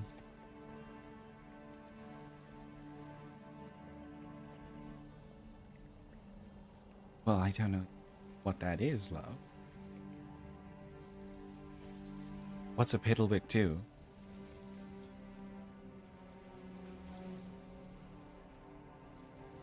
Oh, does it do anything?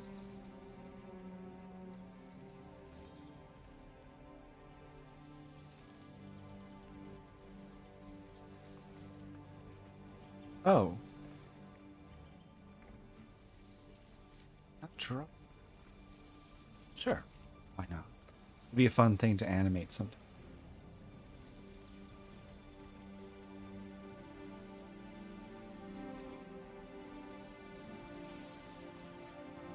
Absolutely. We'll say tomorrow. He'll rest. Elena will go out and buy that for you. And you said plus one studded. Oh, that's pretty cheap. That's like 750. Yeah.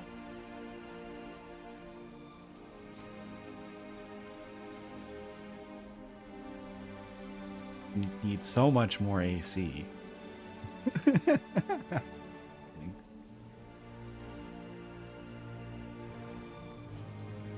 It's what I it's what I would do.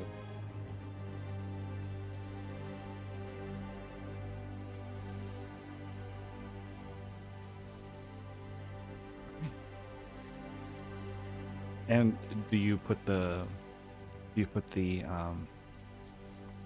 collar of animal speaking on Sangsor?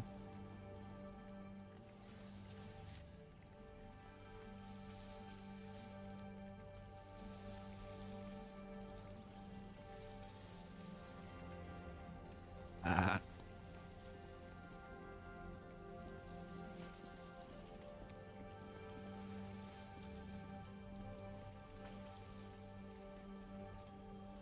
All right, so you cinch the collar on him, and it kind of like stretches to fit his neck, and then eats itself proper size. And Sangzor can now freely speak to everybody.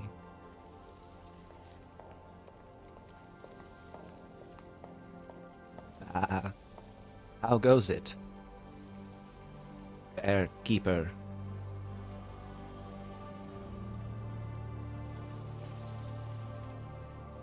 He doesn't realize that he can actually talk to you. It seems the same to him. Yeah. Well, he always has been to some extent.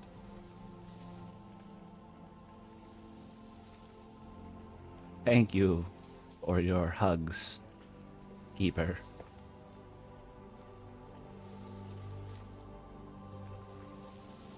And he flops over to you and does like a regal bow. I am Sangzor, Mount, noble Mount of the Mountain King.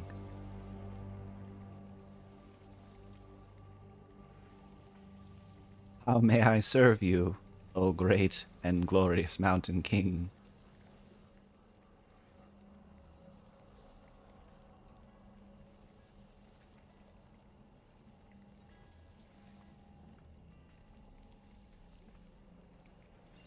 I will carry your gold as long as you need, noble Mountain King.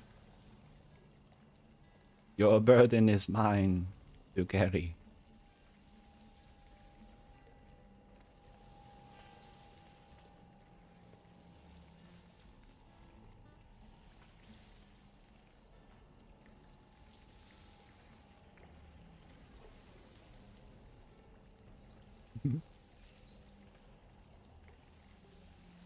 To serve the Mountain King is my greatest pleasure in all my life.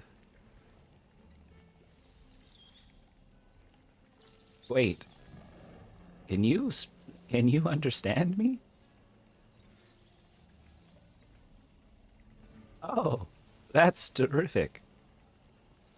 Now I may sing praises of the Mountain King.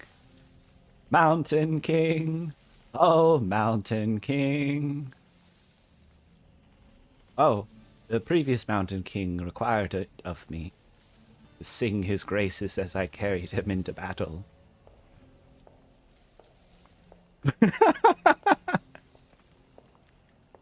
It just sounded like angry goat bleats to the previous Mountain King. Probably didn't realize that it meant singing to him.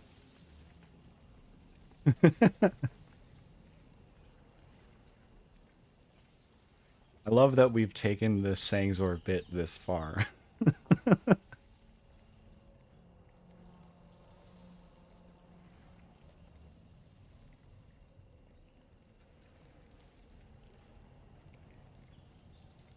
You already bought everything.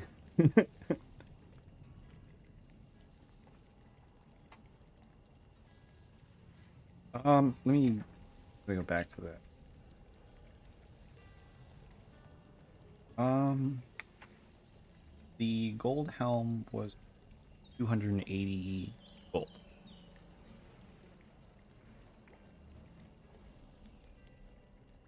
You already spent money on it, how it fitted to your head.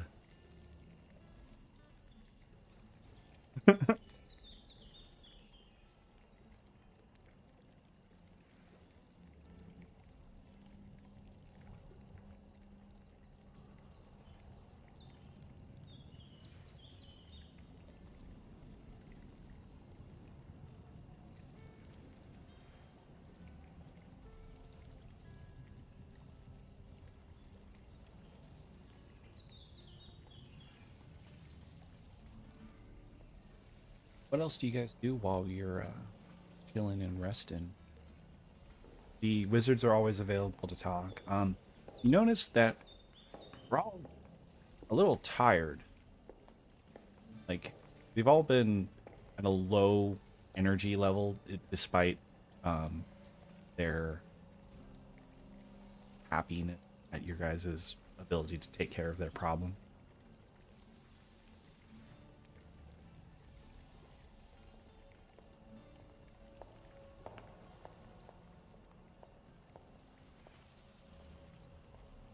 Oh yes,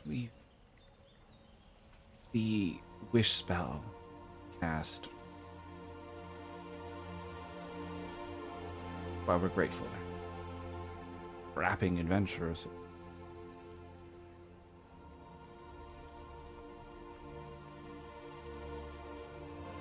Yeah, and this is Illustrial.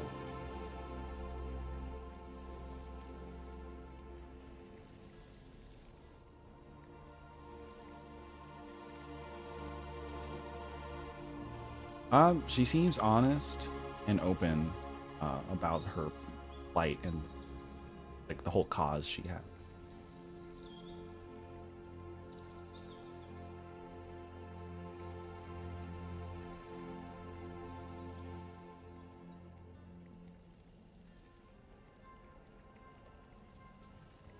Tell me more about this wish spell. How does it work? Well, we all combined our arcane together, weave a multi-layered wish spell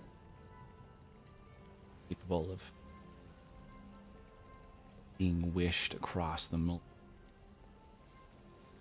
took months of planning and careful arcane search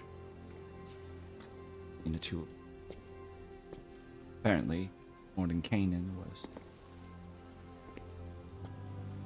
backup plan you guys are part of. We're grateful for it.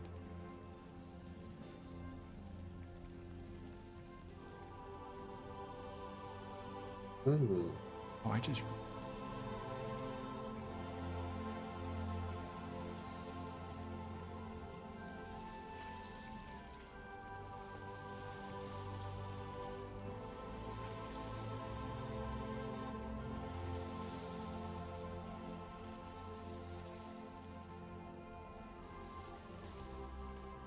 So that spell just lets you bring things into being because it just is what it is, then. Is that correct? um yes. Apparently you weren't able to defeat Vecna. You lot connected to Vecna came to us.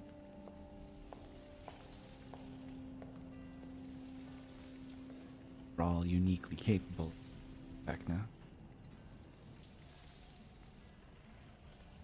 Great boom. It's in the multiverse itself.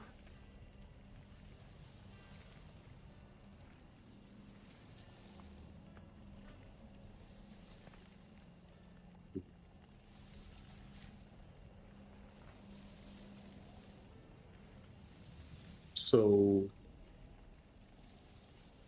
manipulating the weave requires, verbal, somatic, and material components. What would those be for the wish spell? Oh, so the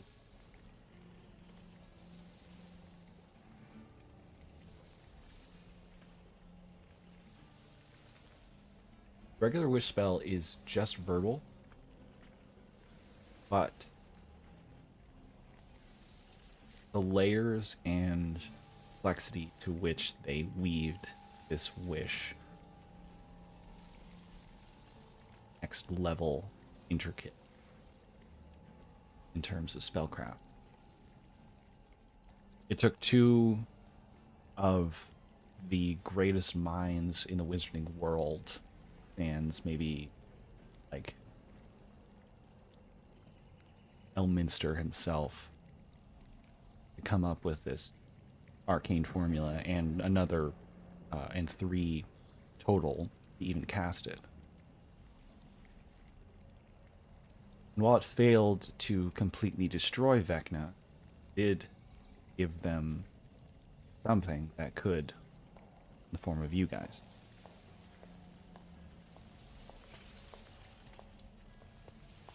It has severely weakened the wizards for the first.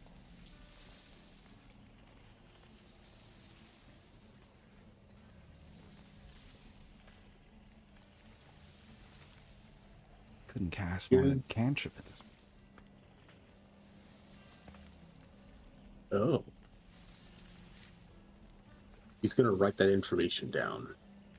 They are they are under the effects of exceedingly heavy wish sickness.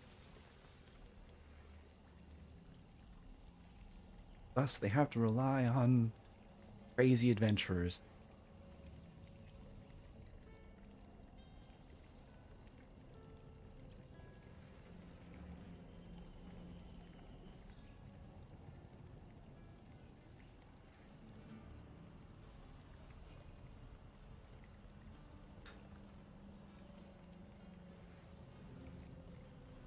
Um, we're done resting.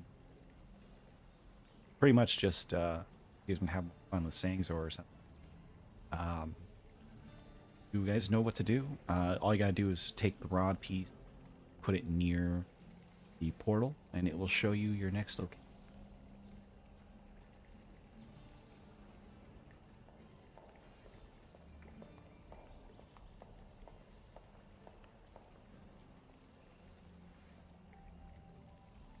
You That's guys do it.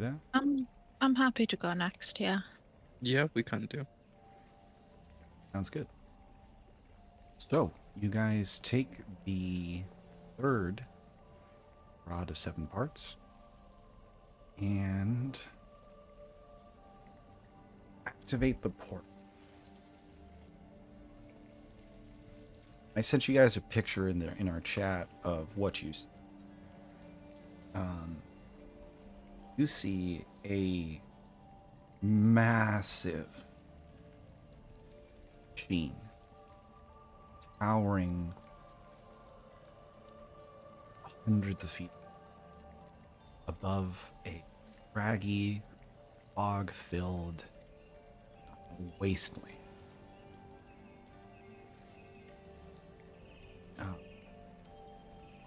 Kind of zooms in on the head. Little monstrosity. Get the sense that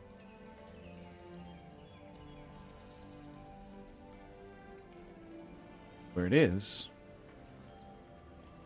may require some checks.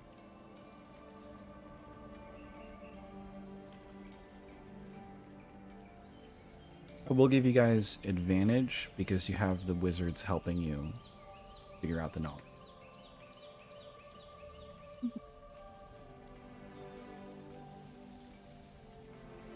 Can I cast scrying to help find where it's at? I think you would need a bit more familiarity besides a visual aid. If you figure out where it is in like the general sense of like things, then you'd be able to cast Scry. But you just see a giant robot. You don't know where in existence that giant robot could be. Get a little bit closer to like what plane it's on, then I'll let you cast.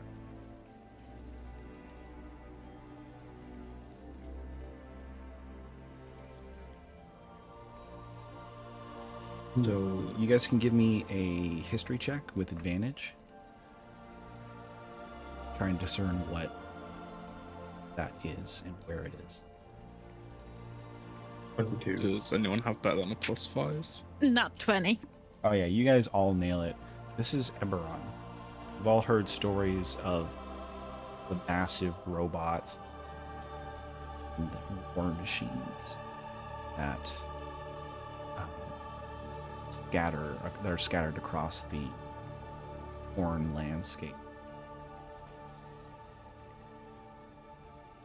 Constant wars, fights for supremacy across the very limited yet technologically advanced world lie in wait. The place in particular, looking at, a place known as the Mournland.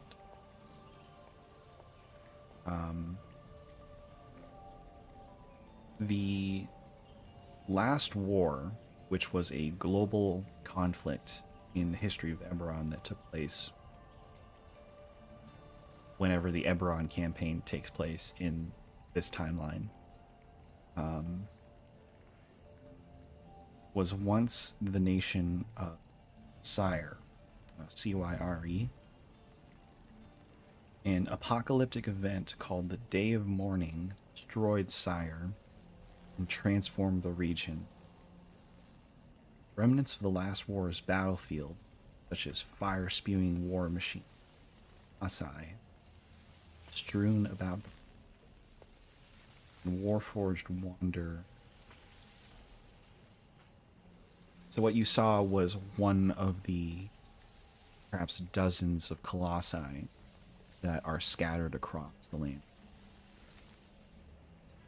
In one of them, inside their heads, is most likely next rod piece.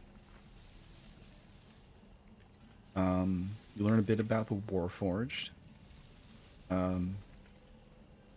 Warforged are the most common race in the region of Corvair, the Moorland sits in the heart of. These constructs are formed from wood and steel, then magically imbued with life and sentience. Warforged were originally created to fight in the last war, though many survived that conflict.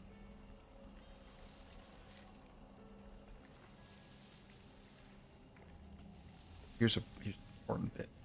In the Mornland, magic doesn't always function as intended, particularly teleportation and divination magic. So, while in the region, all creatures and objects within 1 mile of the valley can't be perceived through magical scrying sensors.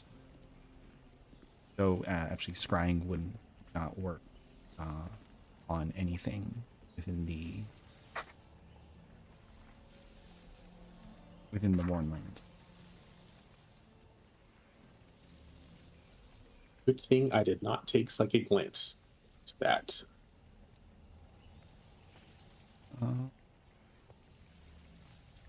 Spells or magical effects that would reveal a creature's or object's location fail while that creature is within 1 mile of the region.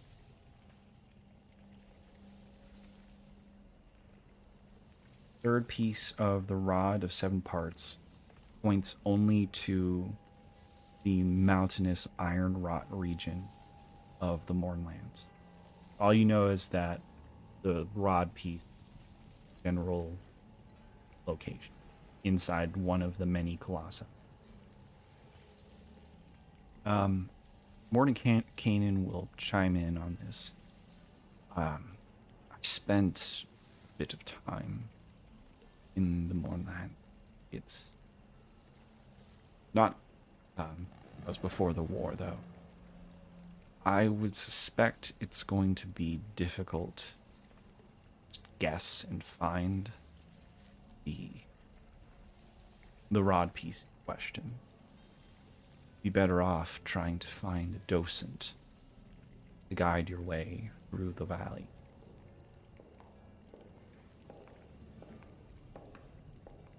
Finding one of them able to keenly track the rod piece.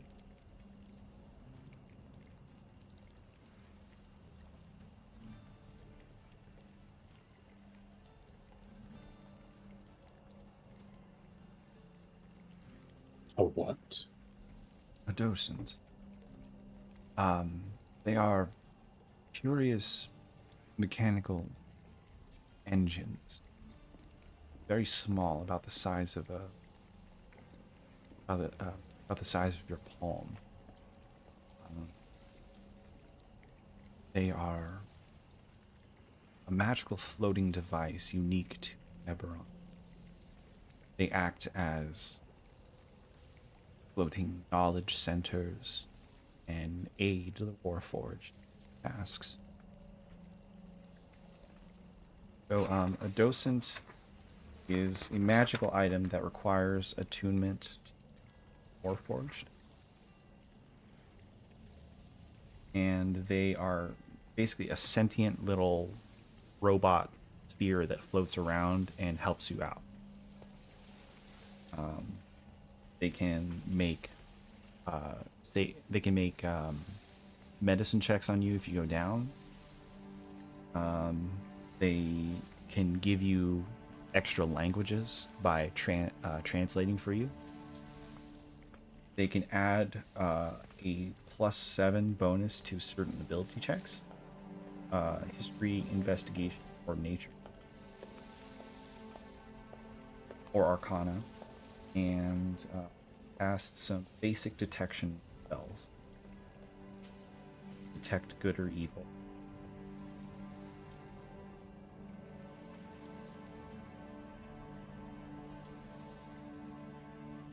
And apparently, attuning a piece of the rod will be able to will allow you to further discern where the next piece within the befuddled magic and nature of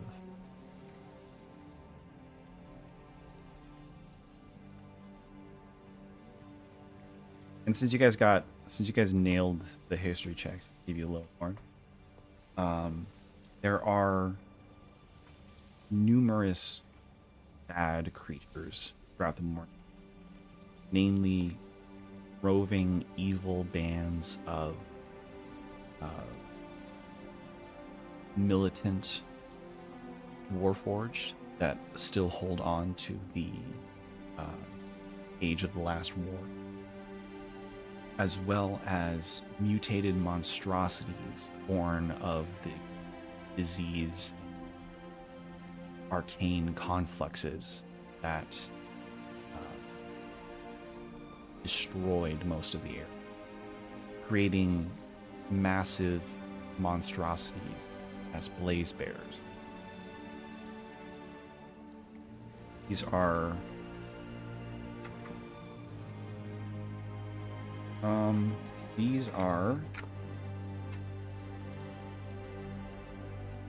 large, monstrous, bear-like creatures, named so for its hulking ursine figures and the glow of its eyes.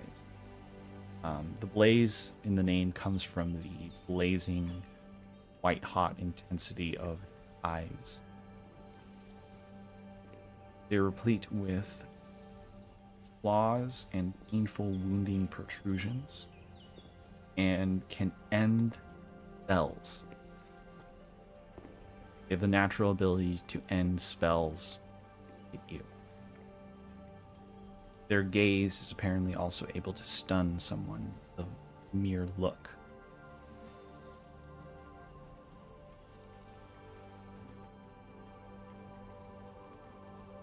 Other than that,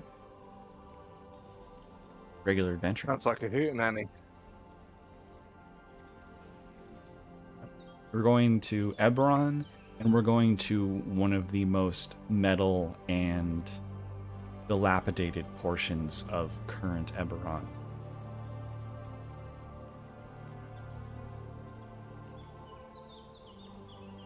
The outskirts of Mount Iron Rock.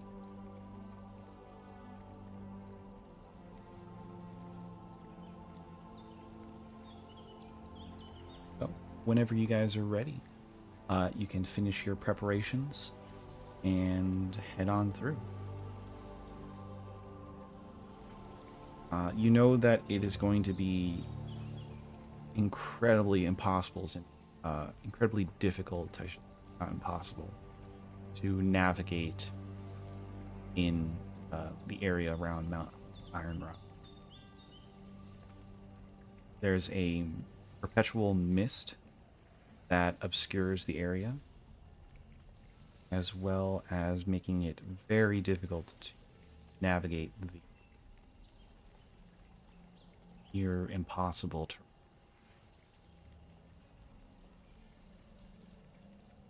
Thankfully, I think I'm at a level where I can make it so that non-magical difficult terrain doesn't affect the party's movement.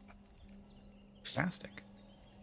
Won't affect movement, but it'll still affect navigation. Mhm. 'Cause that's survival check. Basically, what it Yeah. comes down to is you have disadvantage on survival checks when it comes to navigation. Gotcha. Okay. And everything is lightly obscured, so everything that tries to sneak up on you has advantage. Not that you won't notice it. It's pretty hard to beat a 25. Okay. So I'm gonna go in and I'm gonna start looking through the Gem of Seeing straight away. That helps you. Okay. So, without further ado, are we ready to jump into the next chapter? Let's go. Yeah. Yep. Yep. All right. So, without further ado, you all finish your preparations. The three wizards, say Mordenkainen goes off to his.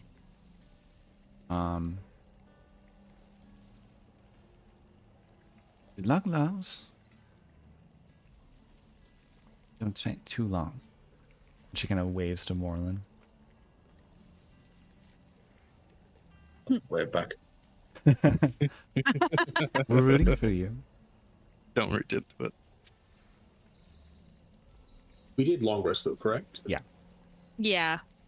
We haven't earned a level up yet, have we? No. Oh, I totally forgot. You Did we? guys. Magical sense. I forgot to level you guys up again. I always do that. The Like fingers the are third tingling. time. Oh wait, so we get 2 levels now. Actually, it does say you're supposed to.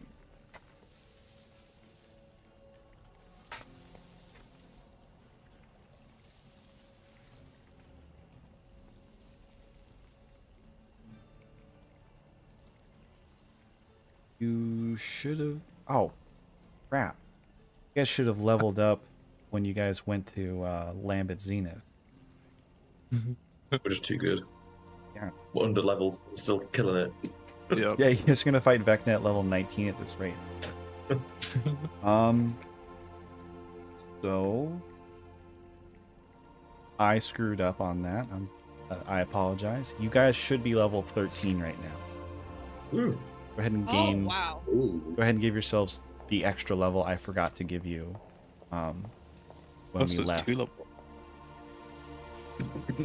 Yeah. Is 2 levels out of this.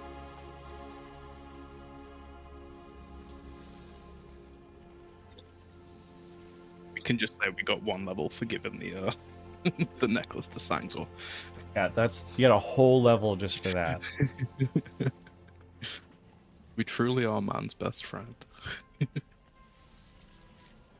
I have been imbued power of language.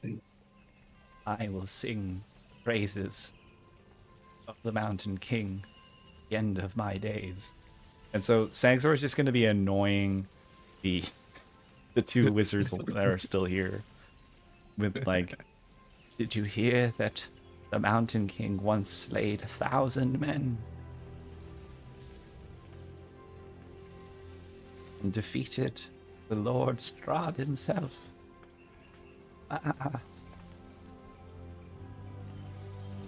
Okay, good luck. Bye. And then you guys just hop through the portal. Alright, so you guys go ahead and level up twice. Woof. You will need it. Maybe not for this one, but the next one is definitely a doozy for you guys.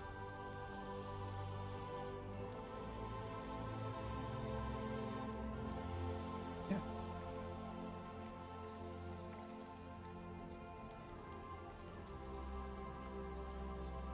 But I forgot to level you guys up after you. You're supposed to level up every time you get one of the pieces. Okay.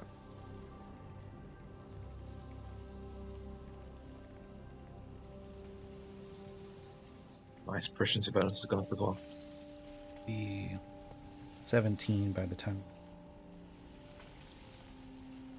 What level should we be now? 13. 13. Ooh. We should be level 13 now. Yeah. Yeah, I forgot to Why am level I you only guys. level 11? I forgot to level you guys up when you beat the spider. When you beat Kararak. Okay. That's fine. Not that you guys needed it. You know what it is? We have a wizard, so I think all of us just seem really OP.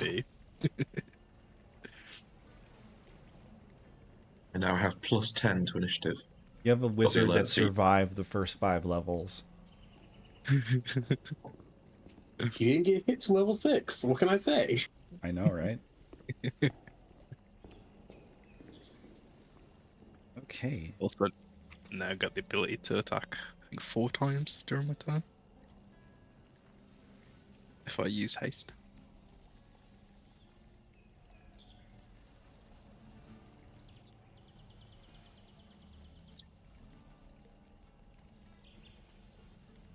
I need to check something. These are so over level. I'm gonna start adding. I adds to some of the boss fight. Honestly, feel free. I'm already adding HP to enemies. I gave the Hurtlod, like, above table, I gave the Hurtlod an extra 150 HP. It's a high level campaign, so I'm Oh, happy yeah. to die. I'm not gonna lie, like, the biggest complaint a lot of the community has with Vecna is the difficulty and the secret mechanic. They're both a little... I'm gonna have to spice it up in the second half of the campaign. I already have some really good ideas for one of them. I've been waiting to spring it on you. And that's when we'll probably start getting more into like the use of secrets and stuff. I'm gonna severely ramp it. Probably after Iron Rod. Oh my. What's it? So you know how I get a D8 with Chorizo if I deal damage when he's out with any fire? Yeah. If I either deal damage or heal with one of my bard spells, I get a +1 D. Oh wow. Nice. For linked creature. How many are in the party? Okay, 5.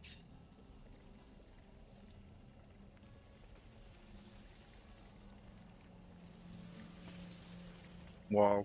The next chapter is gonna be the...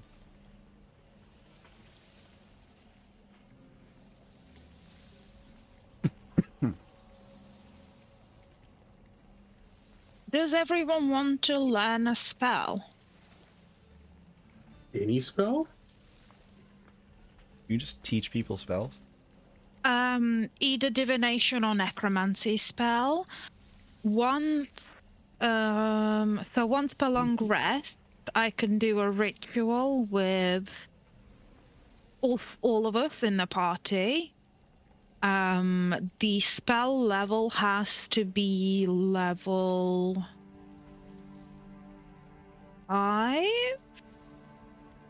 5 or less, and it has to be from either divination or necromancy.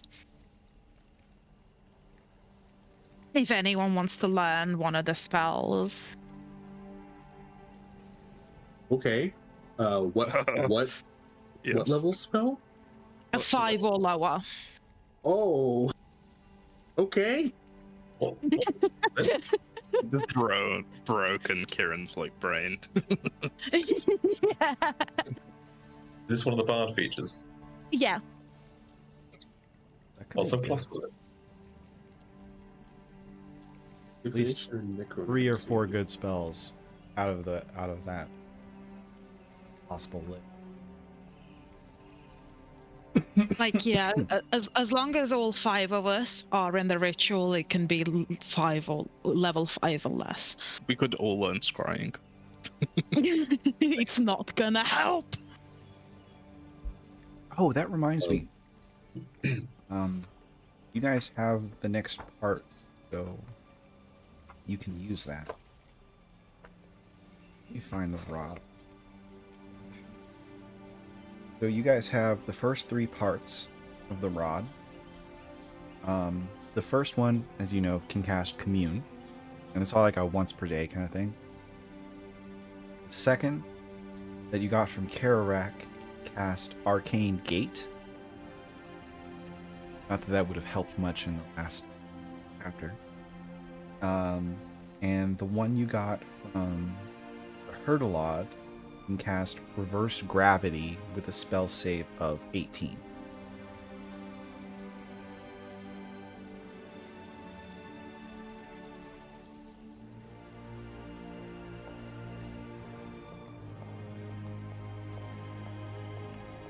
So if we're outside, we can just make things float it off. Yeah, once per day with the third piece of the rod.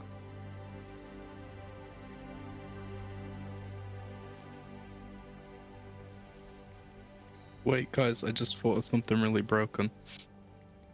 As long as we can touch a creature, we could apply 5 out of the 6 contagion debuffs.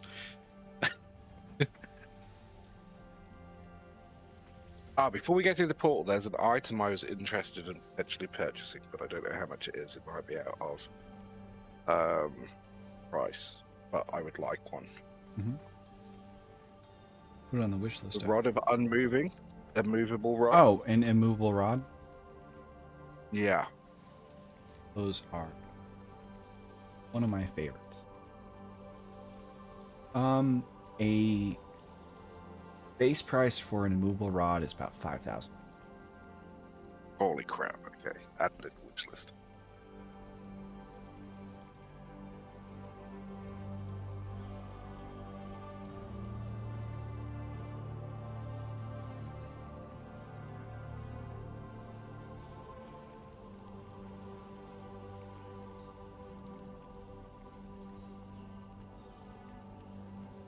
Spirit of Death would be funny.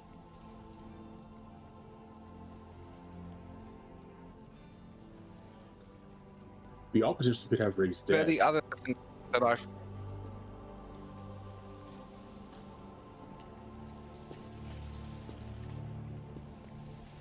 there was also, I completely forgot we had this, but I still have the pop-up fort. Oh in my yeah. inventory. Yeah, you guys had Look, have a you- Dare's instant fortress Yeah. just in your pocket. Imagine if you had that on you, Cassia, when you were inside of the beast. Oh my god. I could turn him into a condo.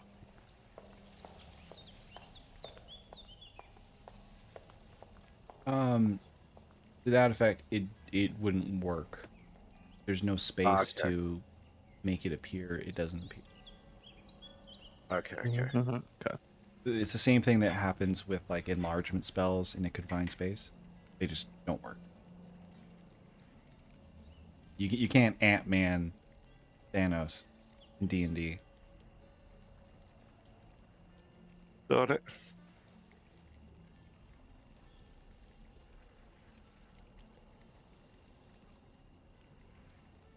Well, we still have it.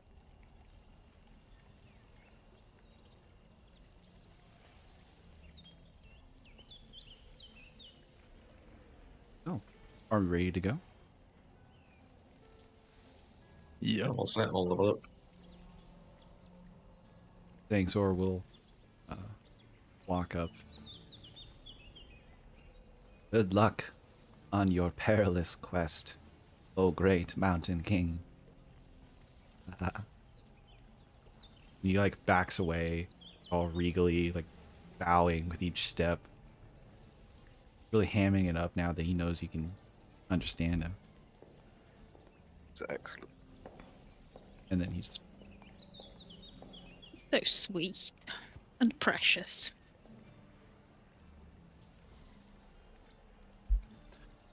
okay. You guys have studied up, got your 2 whole level ups, and we'll continue on. Okay. So you guys jump through the portal onto your of the church. Over.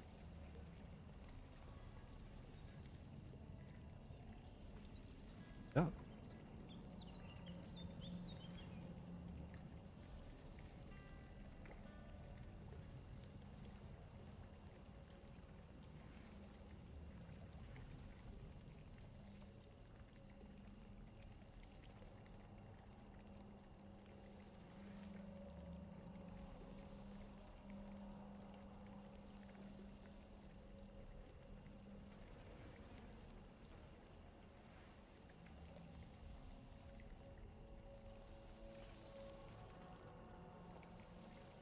It's the closer we go, I guess.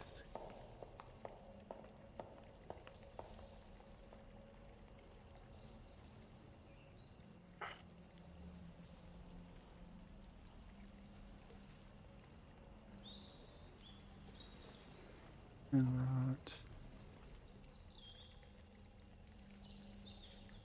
Okay. Guys.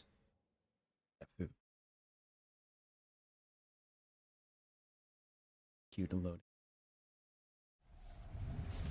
Very fast.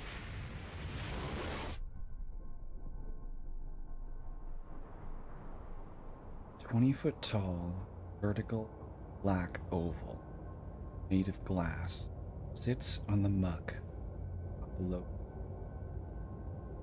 Oval reflects the surrounding mist. Shrouded landscape. Supernatural. The oval, like a giant mirror, but it functions for mirror and sigil.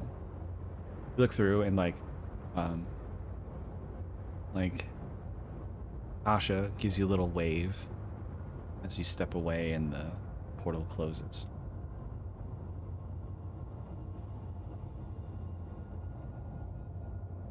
In Eberron.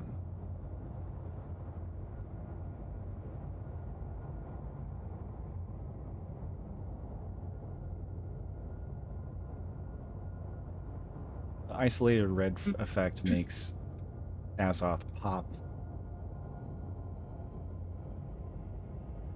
Alright. You guys are in this gray, dead wasteland. Looming around you, giant mechanical colossi littered about.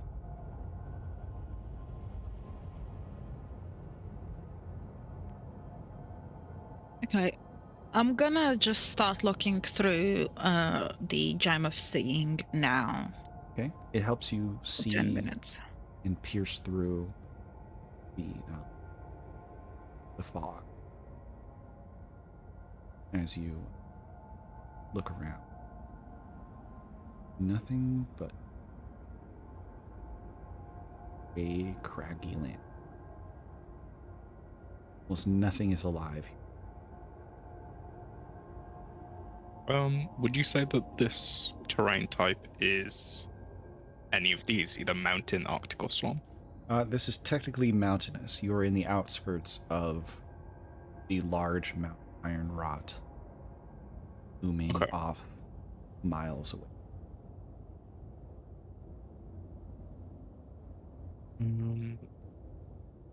I would like to use an action to use primeval awareness. So I can sense whether there are aberrations, celestials, dragons, elementals, fae, fiends, or undead within 1 mile of me, Let's see. for up to 6 miles in favored terrain. I Definitely don't get the exact location or number, though. just whether they're I can there just or sense. not. Okay. Yeah. You said aberrations, monstrosity. Not monstrosities. No monstrosities. Okay. No. You don't sense any of those things. Okay.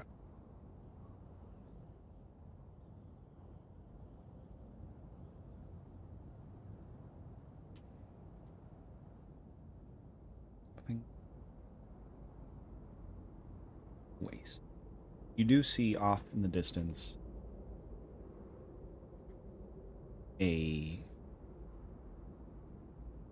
one of the large colossi that you spied upon when previewing the area.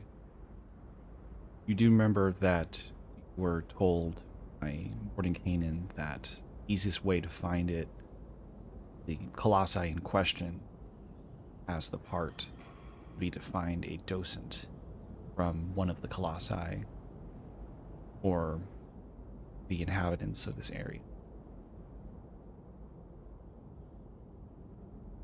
If we get at the Colossus then and work our way from there. What was once a massive bipedal war machine made of stone, metal, and wood now lies. Fragments of the mechanical titan lie scattered about. Each piece big as a barn. Not to scale. It's about 3/4 scale, I want to say. The big dwarf statue. The actual one in question is much bigger, and it is taking me forever to finish. Because you have to be able to walk inside it. And So,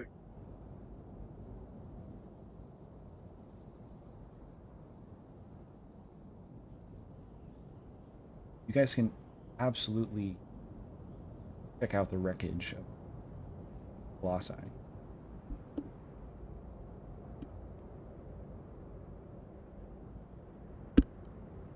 I'll have a look over there. Okay. How long it take? So it's going to take about 4 hours to climb in and search your way through the wreckage. Go ahead and take Kieran's helming this. Go ahead and give me a investigation check.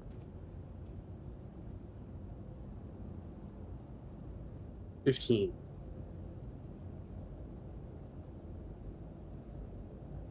You don't find anything.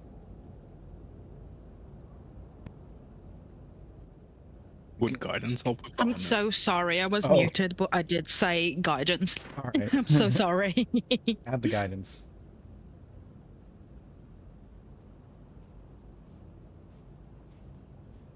All right. Nice. With the guidance, you're a bit redirected by the guidance, and you do discover that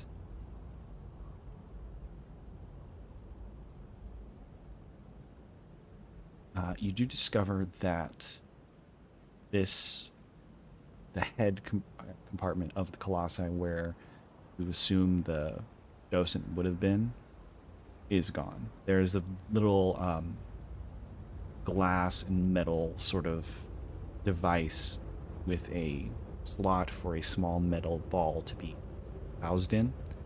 Is gone. This Colossi has been looted, and the docent has been removed from it.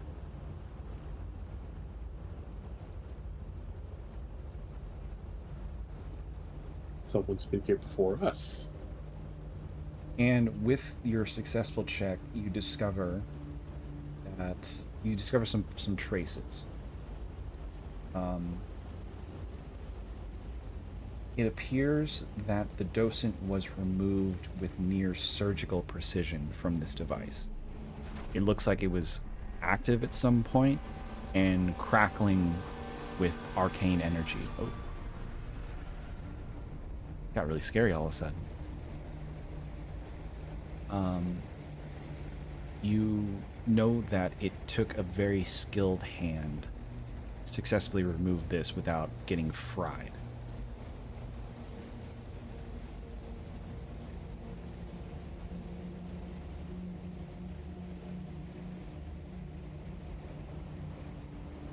A very skilled someone was here before us.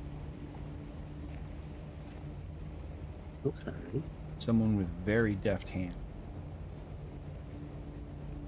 Removing docents from these blossoms.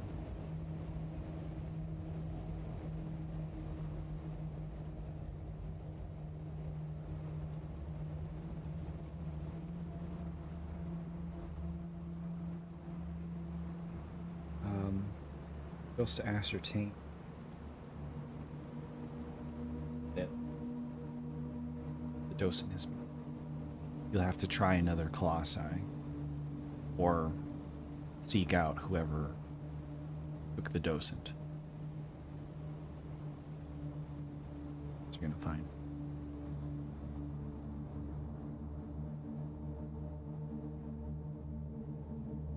Divination magic doesn't work well here, so Hence the docents. can we just look around to see the nearest Colossus to us, or is the surrounding area too obscured? It is fairly obscured even for Serafina looking through her eye, which also would have worn out by now because it only lasts for 10 minutes.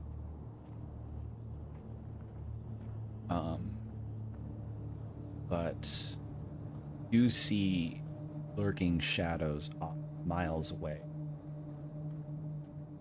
You could head towards them, but navigate through beyond still be. Alas, there's not much else you guys can.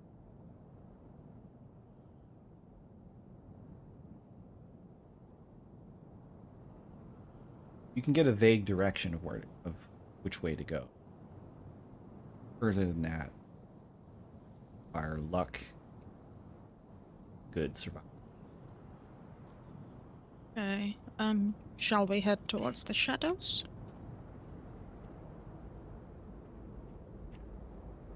I think it's a good idea at this point. Yeah, pick a shadow. Okay. Head that way. So you Almost like we're back in Barovia. it is. This is the mistiest thing you guys have encountered since Barovia. Yeah, you guys keep moving on. I'm gonna move you guys up.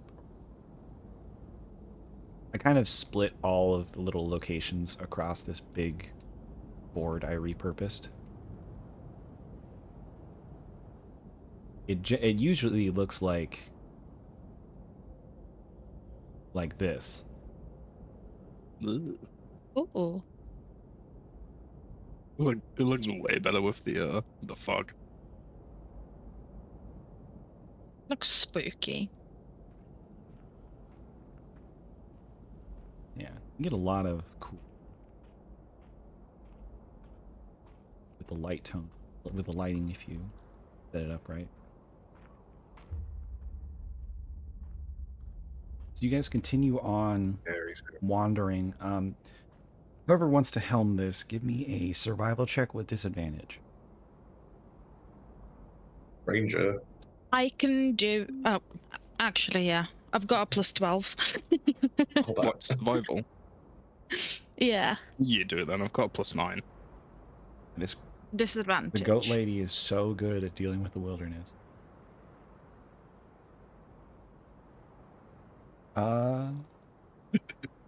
I did not roll a nat 1. You get Seraphina gets the party locked, and you will spend an extra hour wandering through the waste. Since you're helming this excursion, Seraphina, please roll me a d6. The encounter check. Not again.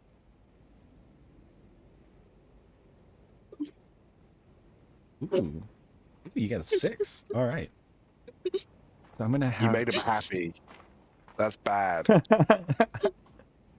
You would encounter 6 colossi. It just turns So into why Shadow not of the to make Colossus. Crispy happy. After what we did with the boss, we deserve this. Oh, I love what you guys do to the bosses.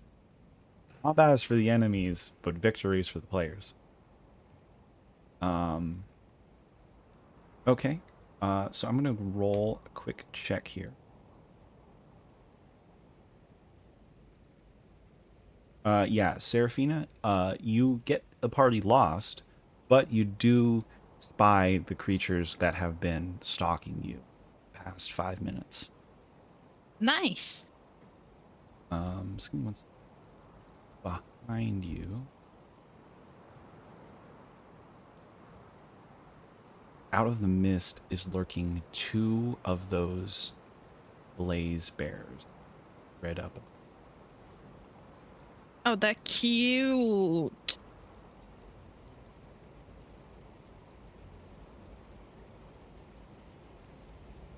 I took I use animal friendship on them. They are not animals. No. They're monstrosities. Okay, so they are going to roar and charge up at you. Give me a second to set up the counter.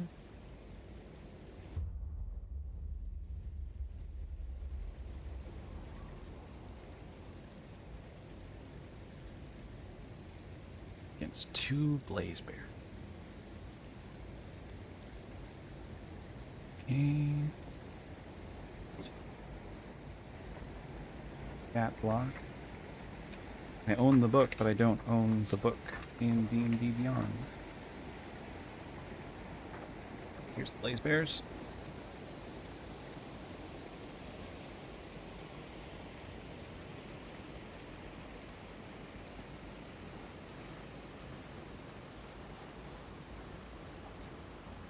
All right. You guys know the. Go ahead and roll for initiative. Oh wait, crap! Don't roll for initiative. I got such a good roll. Hold on to that number. I accidentally put that in. I accidentally made that for the wrong campaign. What is the book? Well, that these things are in. These are from the. These are unique to Vecna. Ah. You know what? Just for you guys, I'll make it 3 Blaze Bears. Since you got a 6. Okay, so I'm gonna keep the numbers, you guys. 19 for Serafina. Yeah. 11 for Moreland. Oh, I didn't roll. Do you I want me to didn't roll? roll yet. Oh, if you didn't roll, go ahead and just roll. I Nice. cannot believe I got 11. I just put the alert 21. fees. I've got plus 10 to initiative now. I got that one. This is why I wanted to play a ranger, and now I get single-digit initiative. Okay. This up.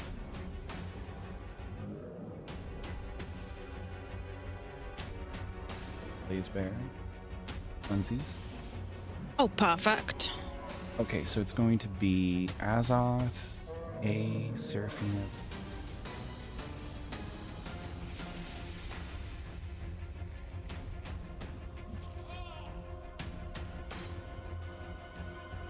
Moreland, C, Cassia.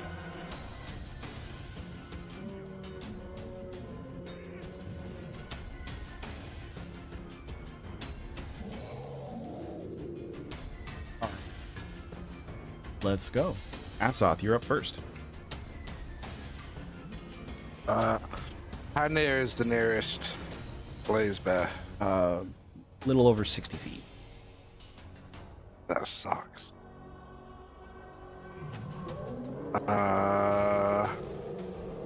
Okay, I guess I will move my 40 feet towards the one on the right, or the yeah. Yep. I will use my bonus action to compel it to duel me. So it's going to make a Wisdom 19 save. Okay. One for this guy. 3. It is compelled to duel you. Excellent. Oh, actually, it has magic Um, resistance. Let me just double check. Yeah, it is compelled to duel you.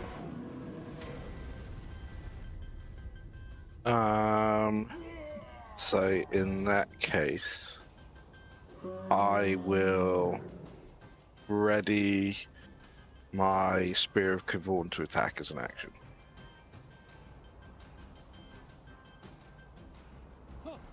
And that'll be my turn. Okay. This Blaze Bear is going to dash towards you all. It's 60. Gonna dash right up onto. Yeah. Perfect. That will end its turn. Serafina. So you said that they're monsters, yes? These are monstrosities. Okay, I'm gonna use Hold Monster. Ooh, nice. And I'm gonna do level 7 so I can target all of them. Is there a range on that? It doesn't say so for Hold Monster. Okay, it's just sight. So can they do your wisdom saving throws, please? Okay. It's 90 feet. Oh, it's 90 feet.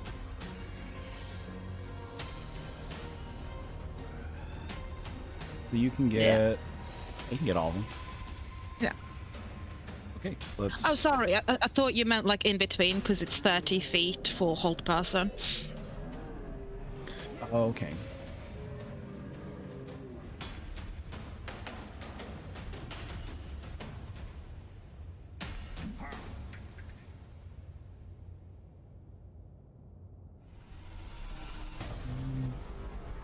You can see within 60 feet. Oh, weird. Does the range change per level? No. Additional levels allow additional creatures slot. So 7th level will get all 3.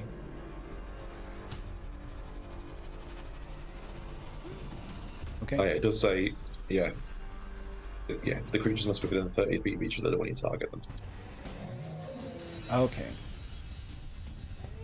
So you can get one of them. Oh yeah, the creatures must be within 30 feet of each other when you target them. And the only one within 60 feet is this one. They need to add it on D&D Beyond because it doesn't say Yeah, that. D&D Beyond's a bit lax sometimes. Yeah. Moving forward. You might be able to do it if you use your movement, maybe. If you get both of them. No, I'm gonna target these two then. And this is I'm looking at the 2014 version of Holden. Yeah, that's the one that I picked up. Okay. Don't worry about holding the one that's targeted on me.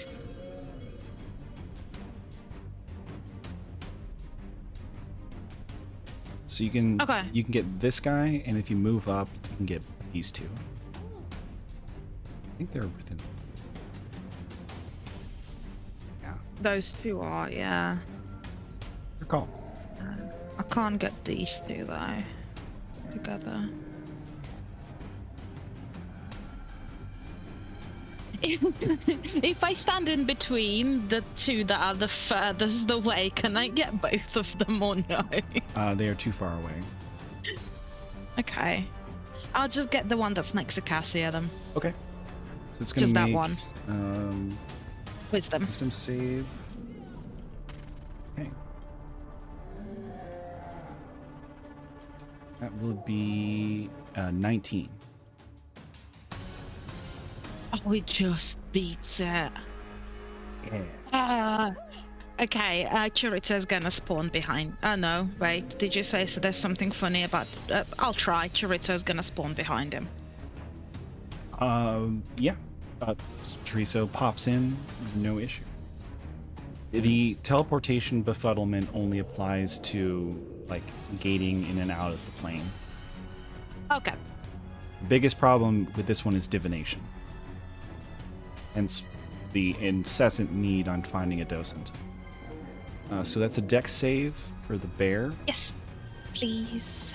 This is not a spell effect, so he does not get advantage.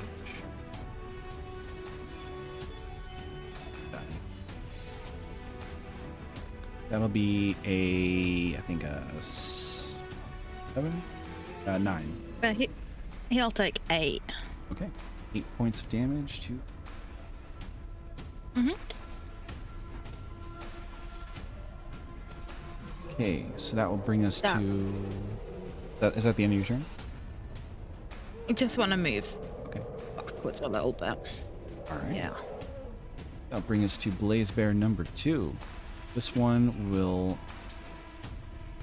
It's going to move right 30 feet. And they have a 10-foot range. So he's going to be able to attack.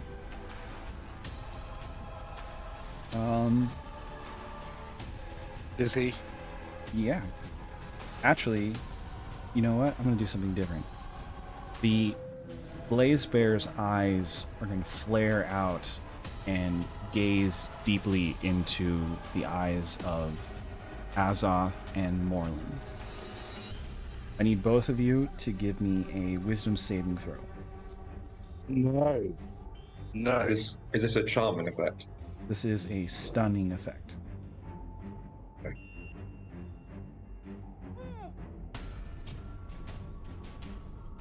I'm going to use Indomitable to succeed instead, because that's definitely a fail. Okay. Oh, nat 20. Okay. Azoth the Wise. Azoth is proven to be wise. Yet again. So you guys are both not stunned. And that will be the Blaze Bear's turn. Kieran, you're up. Okay. I need to read the spell to make sure I'm using it right. I should really put some skills. I'm sorry. I just realized. I just noticed this. It can replace one attack with Stunning Gaze if available. So I'm gonna do one attack, just posterity on Azoth real quick, while you're doing whatever you're doing. Okay. That is a 28 to hit. Oh no, that I does hit hit. Azoth. Wow. Wow. So you're gonna take. Oh, hang on. Can you re-roll that? I'll use silvery barbs. Silvery barbs it. I love that. Okay, Thank you, Sarah. so that would be 17. That's not. I'll I give- nearly got a hit That's by hilarious. someone other than Morlin or Cassio. I'll give advantage to Morlan. Thank you. I love that. All right, so what's Kieran up to? All right, so I'm going to hold an action, I think. Are these large creatures? They are large. Oh, that's useless then. I'm just going to cast the tried and true fireball in between the two in the back. Okay, big ol' fireball hits these two. I'll Yeah. roll for their save. Advantage.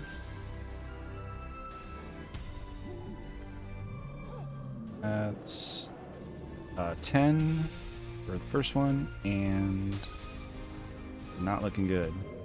And 17 for the other one. They both fail.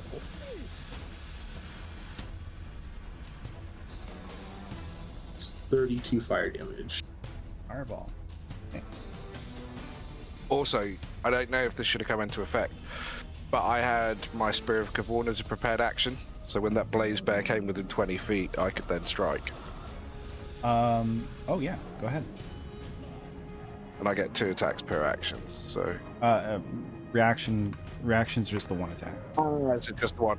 Okay, so an unnatural 30 That's disgusting. for 8 points. 8 points, but I'll throw in the Strike the Giant's Fire with it. Okay. So that's another 9 points, so 17 points.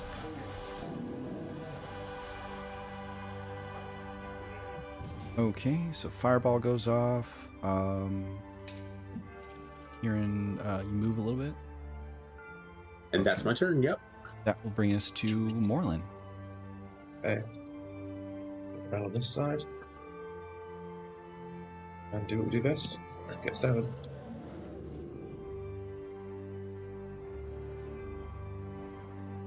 $27. Oh, yeah. I'll re-roll that. It's 11 piercing plus 3 fire and sonic strike for 13 force. Okay, so Next attack. To mark off one. Next attack. Flanking, so let's do that. 23. For 14 piercing plus 1 fire. Third attack. 24. For 10 piercing and 4 fire. How's this guy looking? Wounded, but not bloodied. In that case, action surge. Let's do all of that again. Let's go. Natural 20 Just Ooh. fight this stuff. for 31. Fighters gotta fight. So first of all, 16 piercing, and then from my piercing feet, I get to roll an additional d8. The criticals, an extra 4 on top of that. And 3 fire. And attack again. 26. That 21 to hit. For 12 piercing plus 4 fire. And final attack. 25 to hit for. I'm gonna reroll that, it's too low. Still 1. 9 piercing and 6 fire. Okay. That's me. Yeah, you lay into it. All 6 hits hit.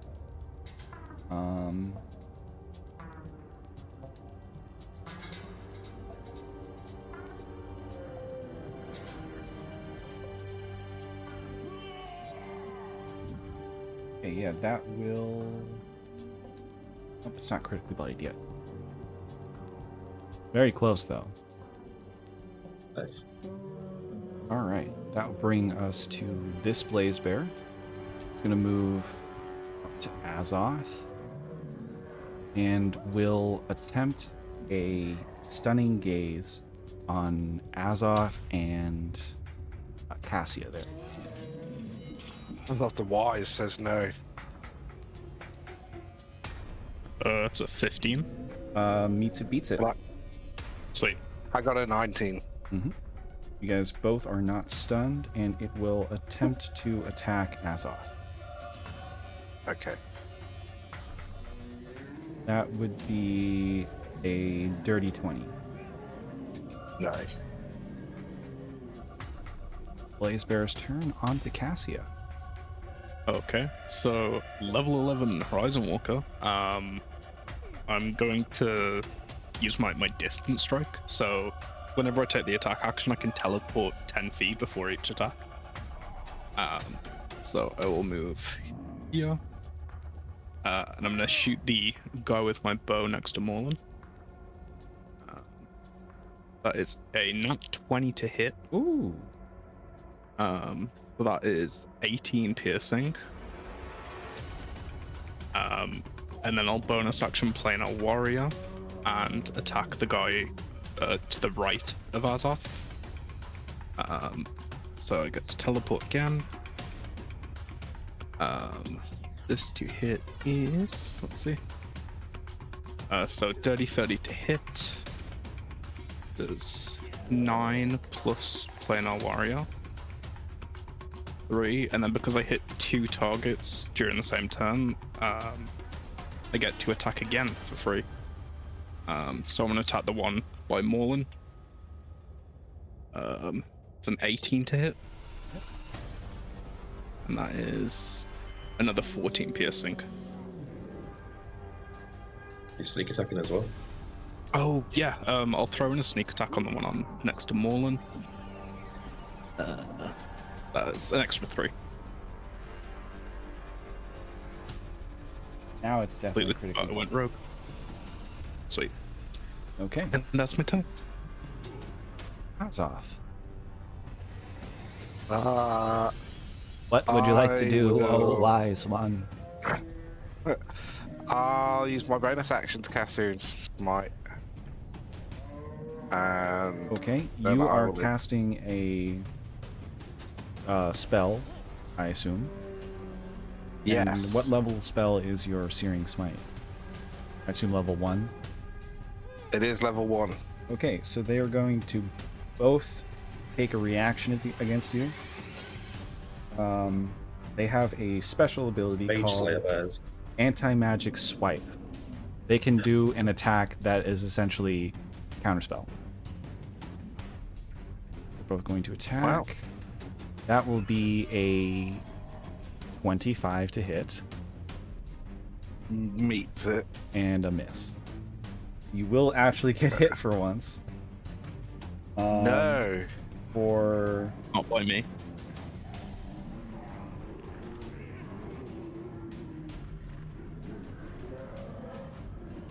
you'll take 24 points of force damage and must make a intelligence saving throw, or your spell fails and has no effect. An 11.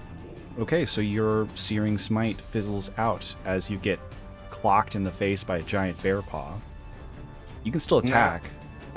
Your spell just fails. What happens if I use my Hellish Rebuke? You could still do it. I can only cancel out the one attack, or the one spell. Ah, yeah, then I use the one that actually hit me, because I never get to use this. I use Hellish Rebuke. All right. So it's got to be a Dex 19 save. Okay. So roll that. It fails. Okay, so it takes 14 damage. And that's now the one I'll attack with just my standard Spear of Cavorn. 26 to hit. Yep.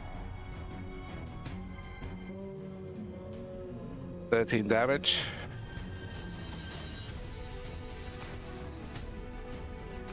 And then I'll throw the Strike in the Giant's Fire for a further 9.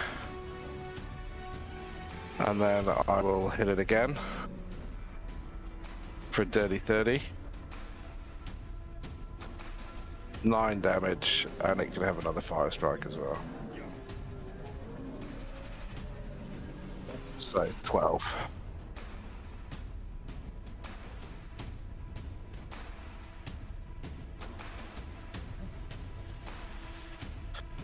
And yeah, that'll be me. Okay, so it's back to this Blaze Bear, the first one. I'm going to have it turn towards Morlin and Kieran, and it will use its Stunning Gaze on the two of you. So, Morlin and Kieran, please give me a Wisdom saving throw. It's a fail, so I'm gonna use I now have 2 Indomitables, so I'm gonna use the second one. You just got the second one. Dang it. I just got to I had fight. 21. Okay, yes, you're both not stunned. It will use its second, or its multi-attack to take a swipe at Morlin. Be a disadvantage because the Cloak of Displacement is long hit. Okay. Still a 3. So 14. Misses. Okay. That will be that Blaze Bear's turn. On to Seraphina. I'm gonna throw Scorching Ray at that Blaze Bear next to Morlin. Okay. I'll do 5 rays. So... 14 hits. That's a... Oh, but it's a nat 1, so... It's a... yeah. Is So... Chorizo's immune to fire damage, right? Yeah. Okay, so Chorizo just gets bolted by the fire spell that it empowered you with, and just gets reabsorbed into its body. It just kind of gives you a confused look, like, why'd you hit me, mommy? It's a But he's fine.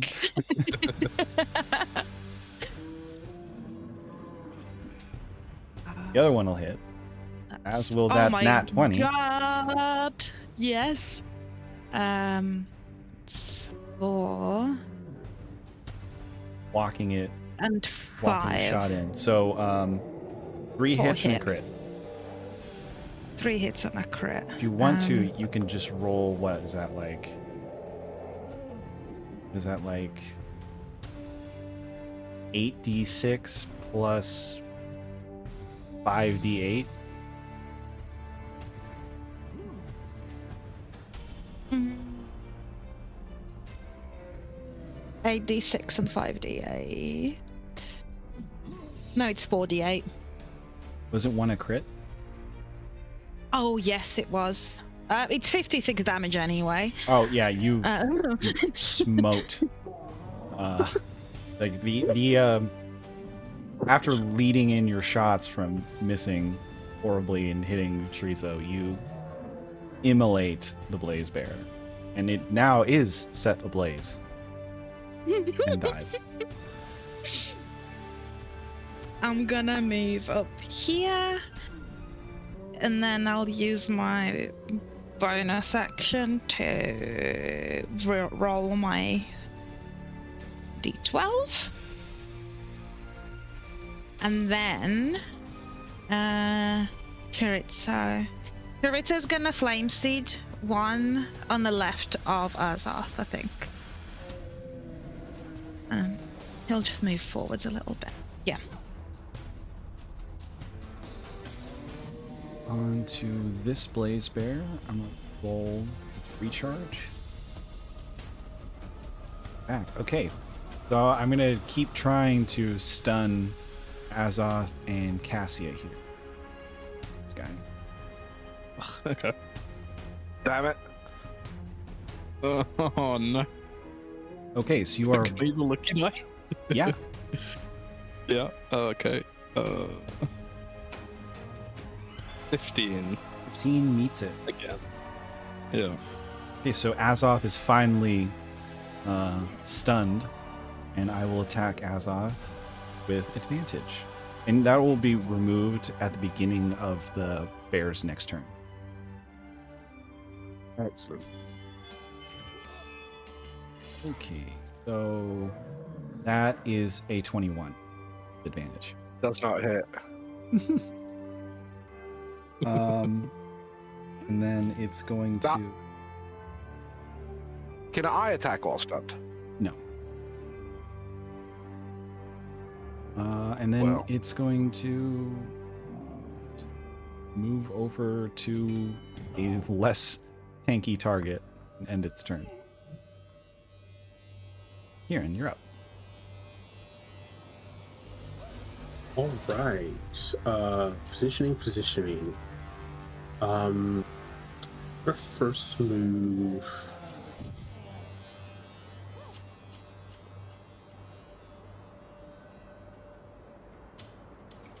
Can I get that? No, I can't. All right. Well, I'm gonna cast.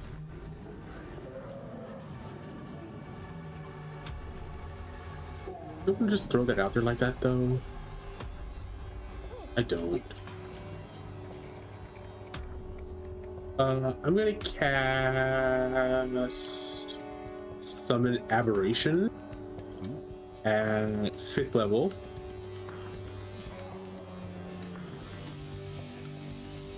And I'm gonna plop a Beholderkin behind Morlin. Okay, while I'm looking up the Beholder pin, can you please give me a Arcana? 18.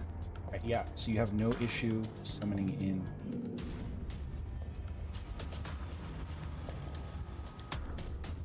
Where do you want the Beholderkin? Right next to Morlin. But behind him. Oh man, the last time that you summoned that was when we went through the roof. Yeah. Yep. Very gracefully. Yep. And it's a Everyone properly was- sized Beholderkin this time. I mean, I don't know what you're talking about, Cassia. Above table. He's heard the stories by now. About This had is them you're in mind just- everywhere. This is just what you want to appear right behind you. Ugh. It's gonna make 2 attacks on the one behind on the bear behind Cassia. So let me pull up its stat block again. That's cool. It like lit it up. Yeah, that's Oh, awesome. wow. Oh, that's cool. Wish I did that. Yeah, you guys can always are able to do that. You right click an enemy while you're active. I just have to give you permission. Oh. he, get, Sorry, just spat at me. he thought you were playing catch. The first I-beam's going to hit for 30. And the other one's going to hit for 31. Even better. Those both will hit. All right.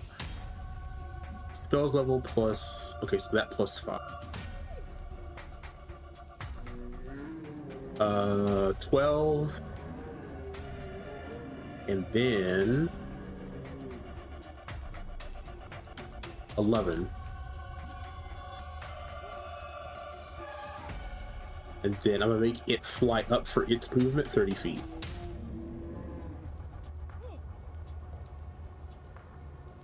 And that'll be my turn. Fly up.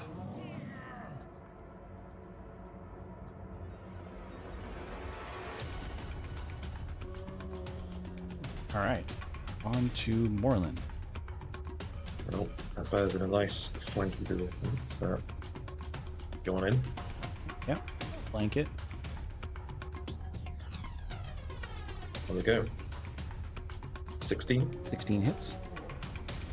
or 12 piercing and 2 force, and use an ability I don't often use. Telekinetic thrust, so you have to make a strength save. Strength save.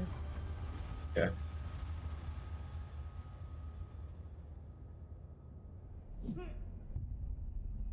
Oh. That is a 25. Doesn't fall over, but it still takes sonic strike damage. Okay. So it's still 10 force. Okay. And next attack.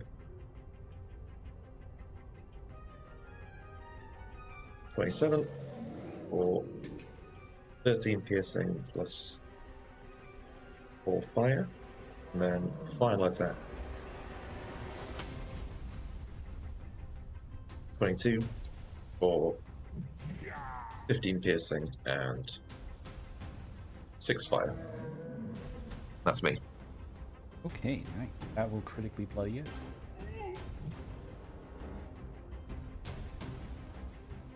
Okay. Nice. Yours are not looking good. So I'm gonna roll this one's recharge. Does not get its stunning gaze back, so it's just gonna do 2 attacks on Azoth with advantage.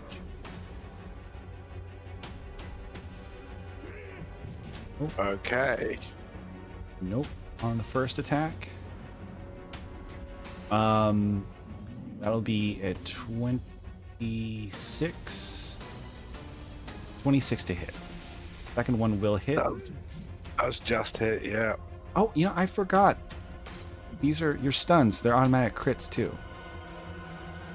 Oh, excellent. Let me add the damage you took from the last one. Crit.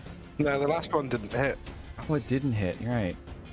You're so hard to hit. I keep forgetting. It's such a rare occurrence that I get to do damage to Azoth. Well, I'm here for. Yeah, it is. Either way, this is gonna hurt. It's a crit. Yeah. So this is gonna be plus 7 piercing. Just, you know, So you in take. preparation of this damage, I'm going to put what is a protective field around him, so it's going to reduce this by 5. Okay, so you take 42 points of damage. Excellent. I am bloodied. They hit real hard when they do. It's the only thing that really makes these a CR-12 creature. Cassia, you're up. Yep. So again, I get to teleport 10 feet. Yeah. I'm gonna shoot this guy in front of me with my bow. So that is a 19 to hit. And that does 14 piercing. And then I will bonus action planar warrior, the one next to Azoth. Teleport 10 feet again. And that is a 30 to hit. That is 11 plus. Oh, sorry. Planar warrior is now 2d8. Ooh, nasty. Oh, that's 8 damage. That will be enough to pull down. Awesome. And then because I've used 2 attacks, I get a third one with distance strikes for the one next to Azoth. 27 to hit, 9 more piercing.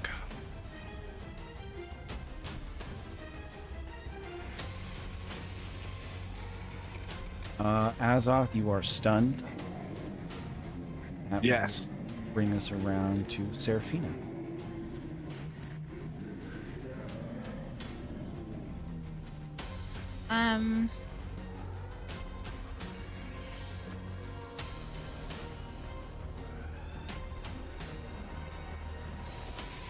I'm gonna. No. Okay. I'm gonna move over here. Is it? No, I need to get closer. Ah, scary. Am I close enough? I'm close enough. Okay. So I got the. Wow. I got the Tale of Beloved Friends. So me and Azoth, we will get temporary hit points. And Yes. that'll be 1d8 plus 5. You feel the literal power of friendship flowing within you.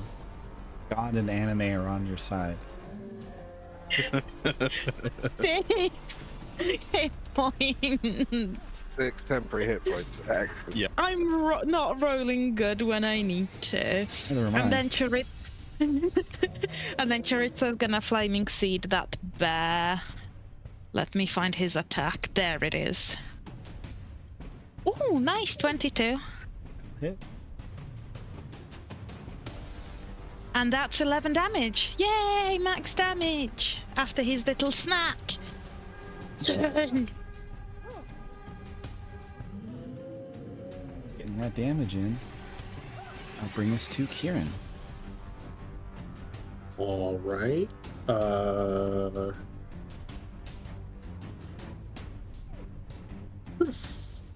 Does it look bloodied or anything? It is not bloodied yet.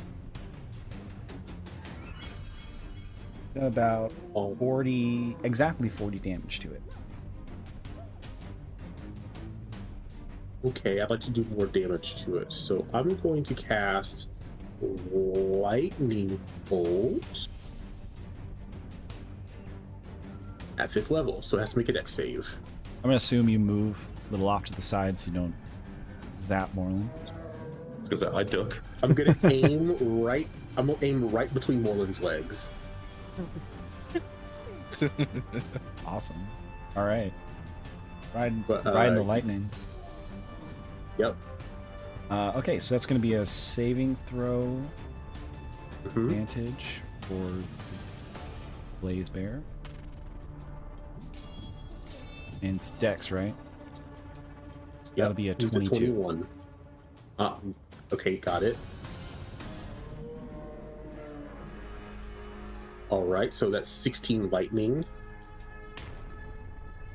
That's after 16 after it's halved. And then the aberration's going, or the Beholderkin's going to attack. Does a 34 hit. Oh, yeah. I think it's the highest you 22? guys have rolled all night. Both hit? All right. It's gonna take 10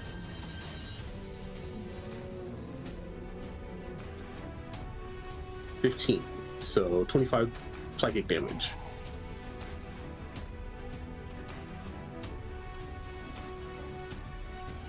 And that's his turn. All right. And around to Morlin. Flank the beast. Let's get stabbing. First one. 28. Or let's reroll that one. Put it. 15 piercing. And 1 fire. And then Sonic Strike for additional 14 force. And can it make a strength save?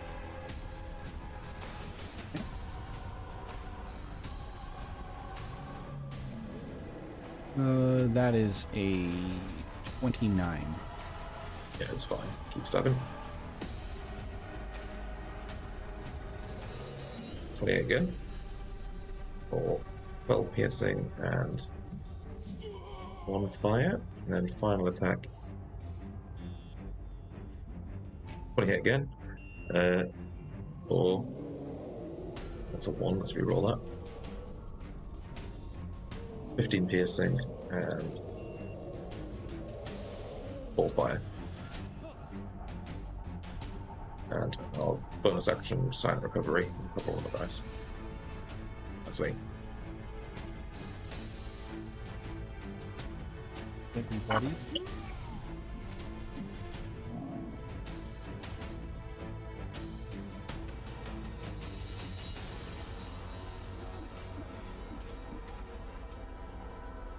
Okay.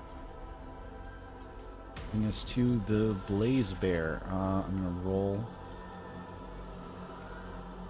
Does get its fear back, or its stun back, so I'm going to do a stunning gaze on Azoth and I Moreland. only just escaped one. Brutal.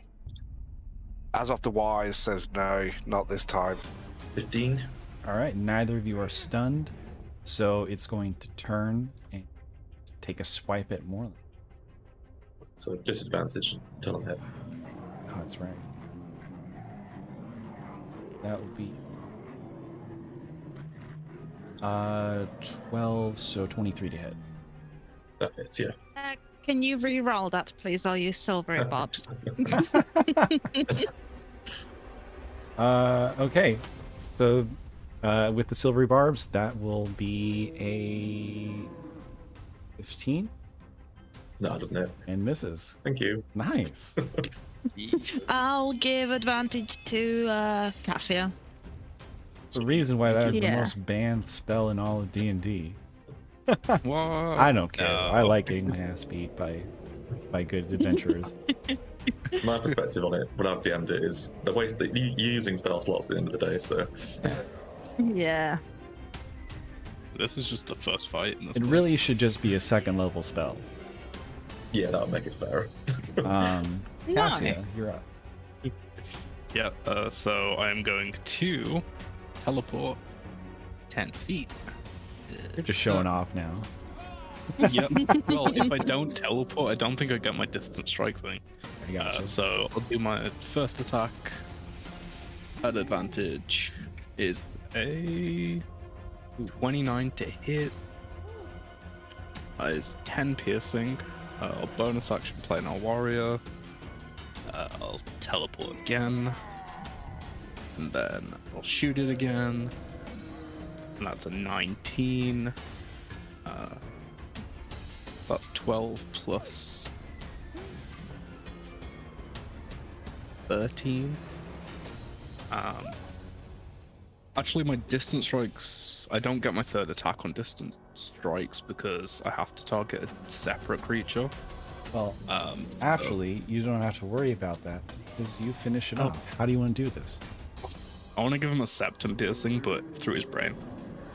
Okay, so Like, through his nose and straight into, like, his, yeah, it like frontal lobe. it's like roaring out and looks at you and it's trying to like keep track of you as you're like warping around, and you I am fire a- it right down its snout, getting a nice piercing that goes straight up into his brain. Nice.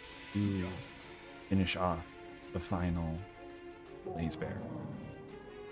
Nice. I'm gonna heal Azoth. Yeah.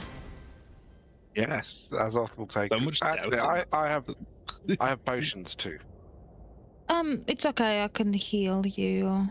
I'm gone. I can heal too. Sorry. I can cast Did Cure anyone Wounds at else fourth take level. damage? Oh, wizard. Yep. Did anyone else take damage, or was it just Azoth? As I think I got Azoth and Cassia. Nope, you didn't get I me. didn't. I got one No. of you, at least one. Azoth. I think. I want to say. I'm doubting Maybe it was myself now. I silvery keep barbs? getting beat so bad. Oh yeah, because of the silvery barbs. I was gonna say, I think you nearly hit us several times, but yeah, silver. Yeah. Oh, that's 25 great. health for Azoth. All right. Amazing. And then I can also do. No, I don't want to use my spell slot. I'll use a potion.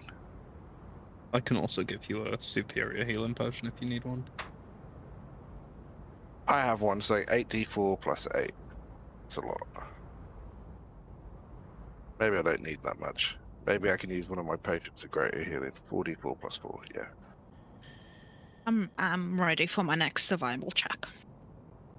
That's great. I was about to ask you. Go on ahead. I can always help if you need me to. I'm going to cast Guidance on Seraphina. I rolled a 2. This is good. It wasn't a 1. 15. 15 is exactly what you needed. You don't get lost and continue towards the what I assume is the next colossi you can see within the distance. Mhm. Okay. You continue on towards your destination. And Seraphina, I need you to roll me another d. This is what scares me. 5. 5.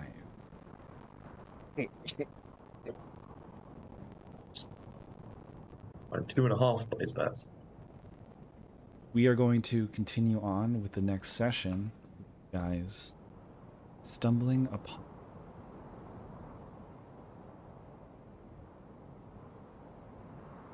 And move you guys a little further down the board.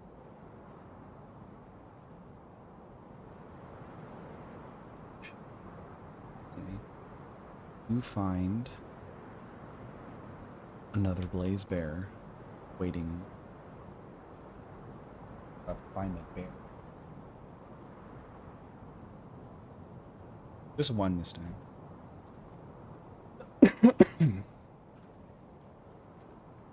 And we will continue on next session with another little fight with a blaze bear. Hopefully, you guys will find your way through this godforsaken place and find some progress. I Okay, just back to the next realized session. something. Mm-hmm. As I leveled up, my passive perception's 27. Peace. Does your survival go up? Oh no, it would have already made the change. No, survival doesn't. Sorry, plus 12. That's disgusting. Yeah. Plus 17 to perception. Like, if your passive perception becomes like 30, you should just get true sight as a feature. It's clearly a habit. My passive perception is 10. Used to be. Mine's 9. I'm used to being in that range. My passive perception is 11, but my investigation is 20. I once had a bard that had passive perception of 9 for most of the campaign. Oh, God. My type of bard. Riz was through the roof though. Hmm. And, ZZR knows Riz. Vecna well enough to.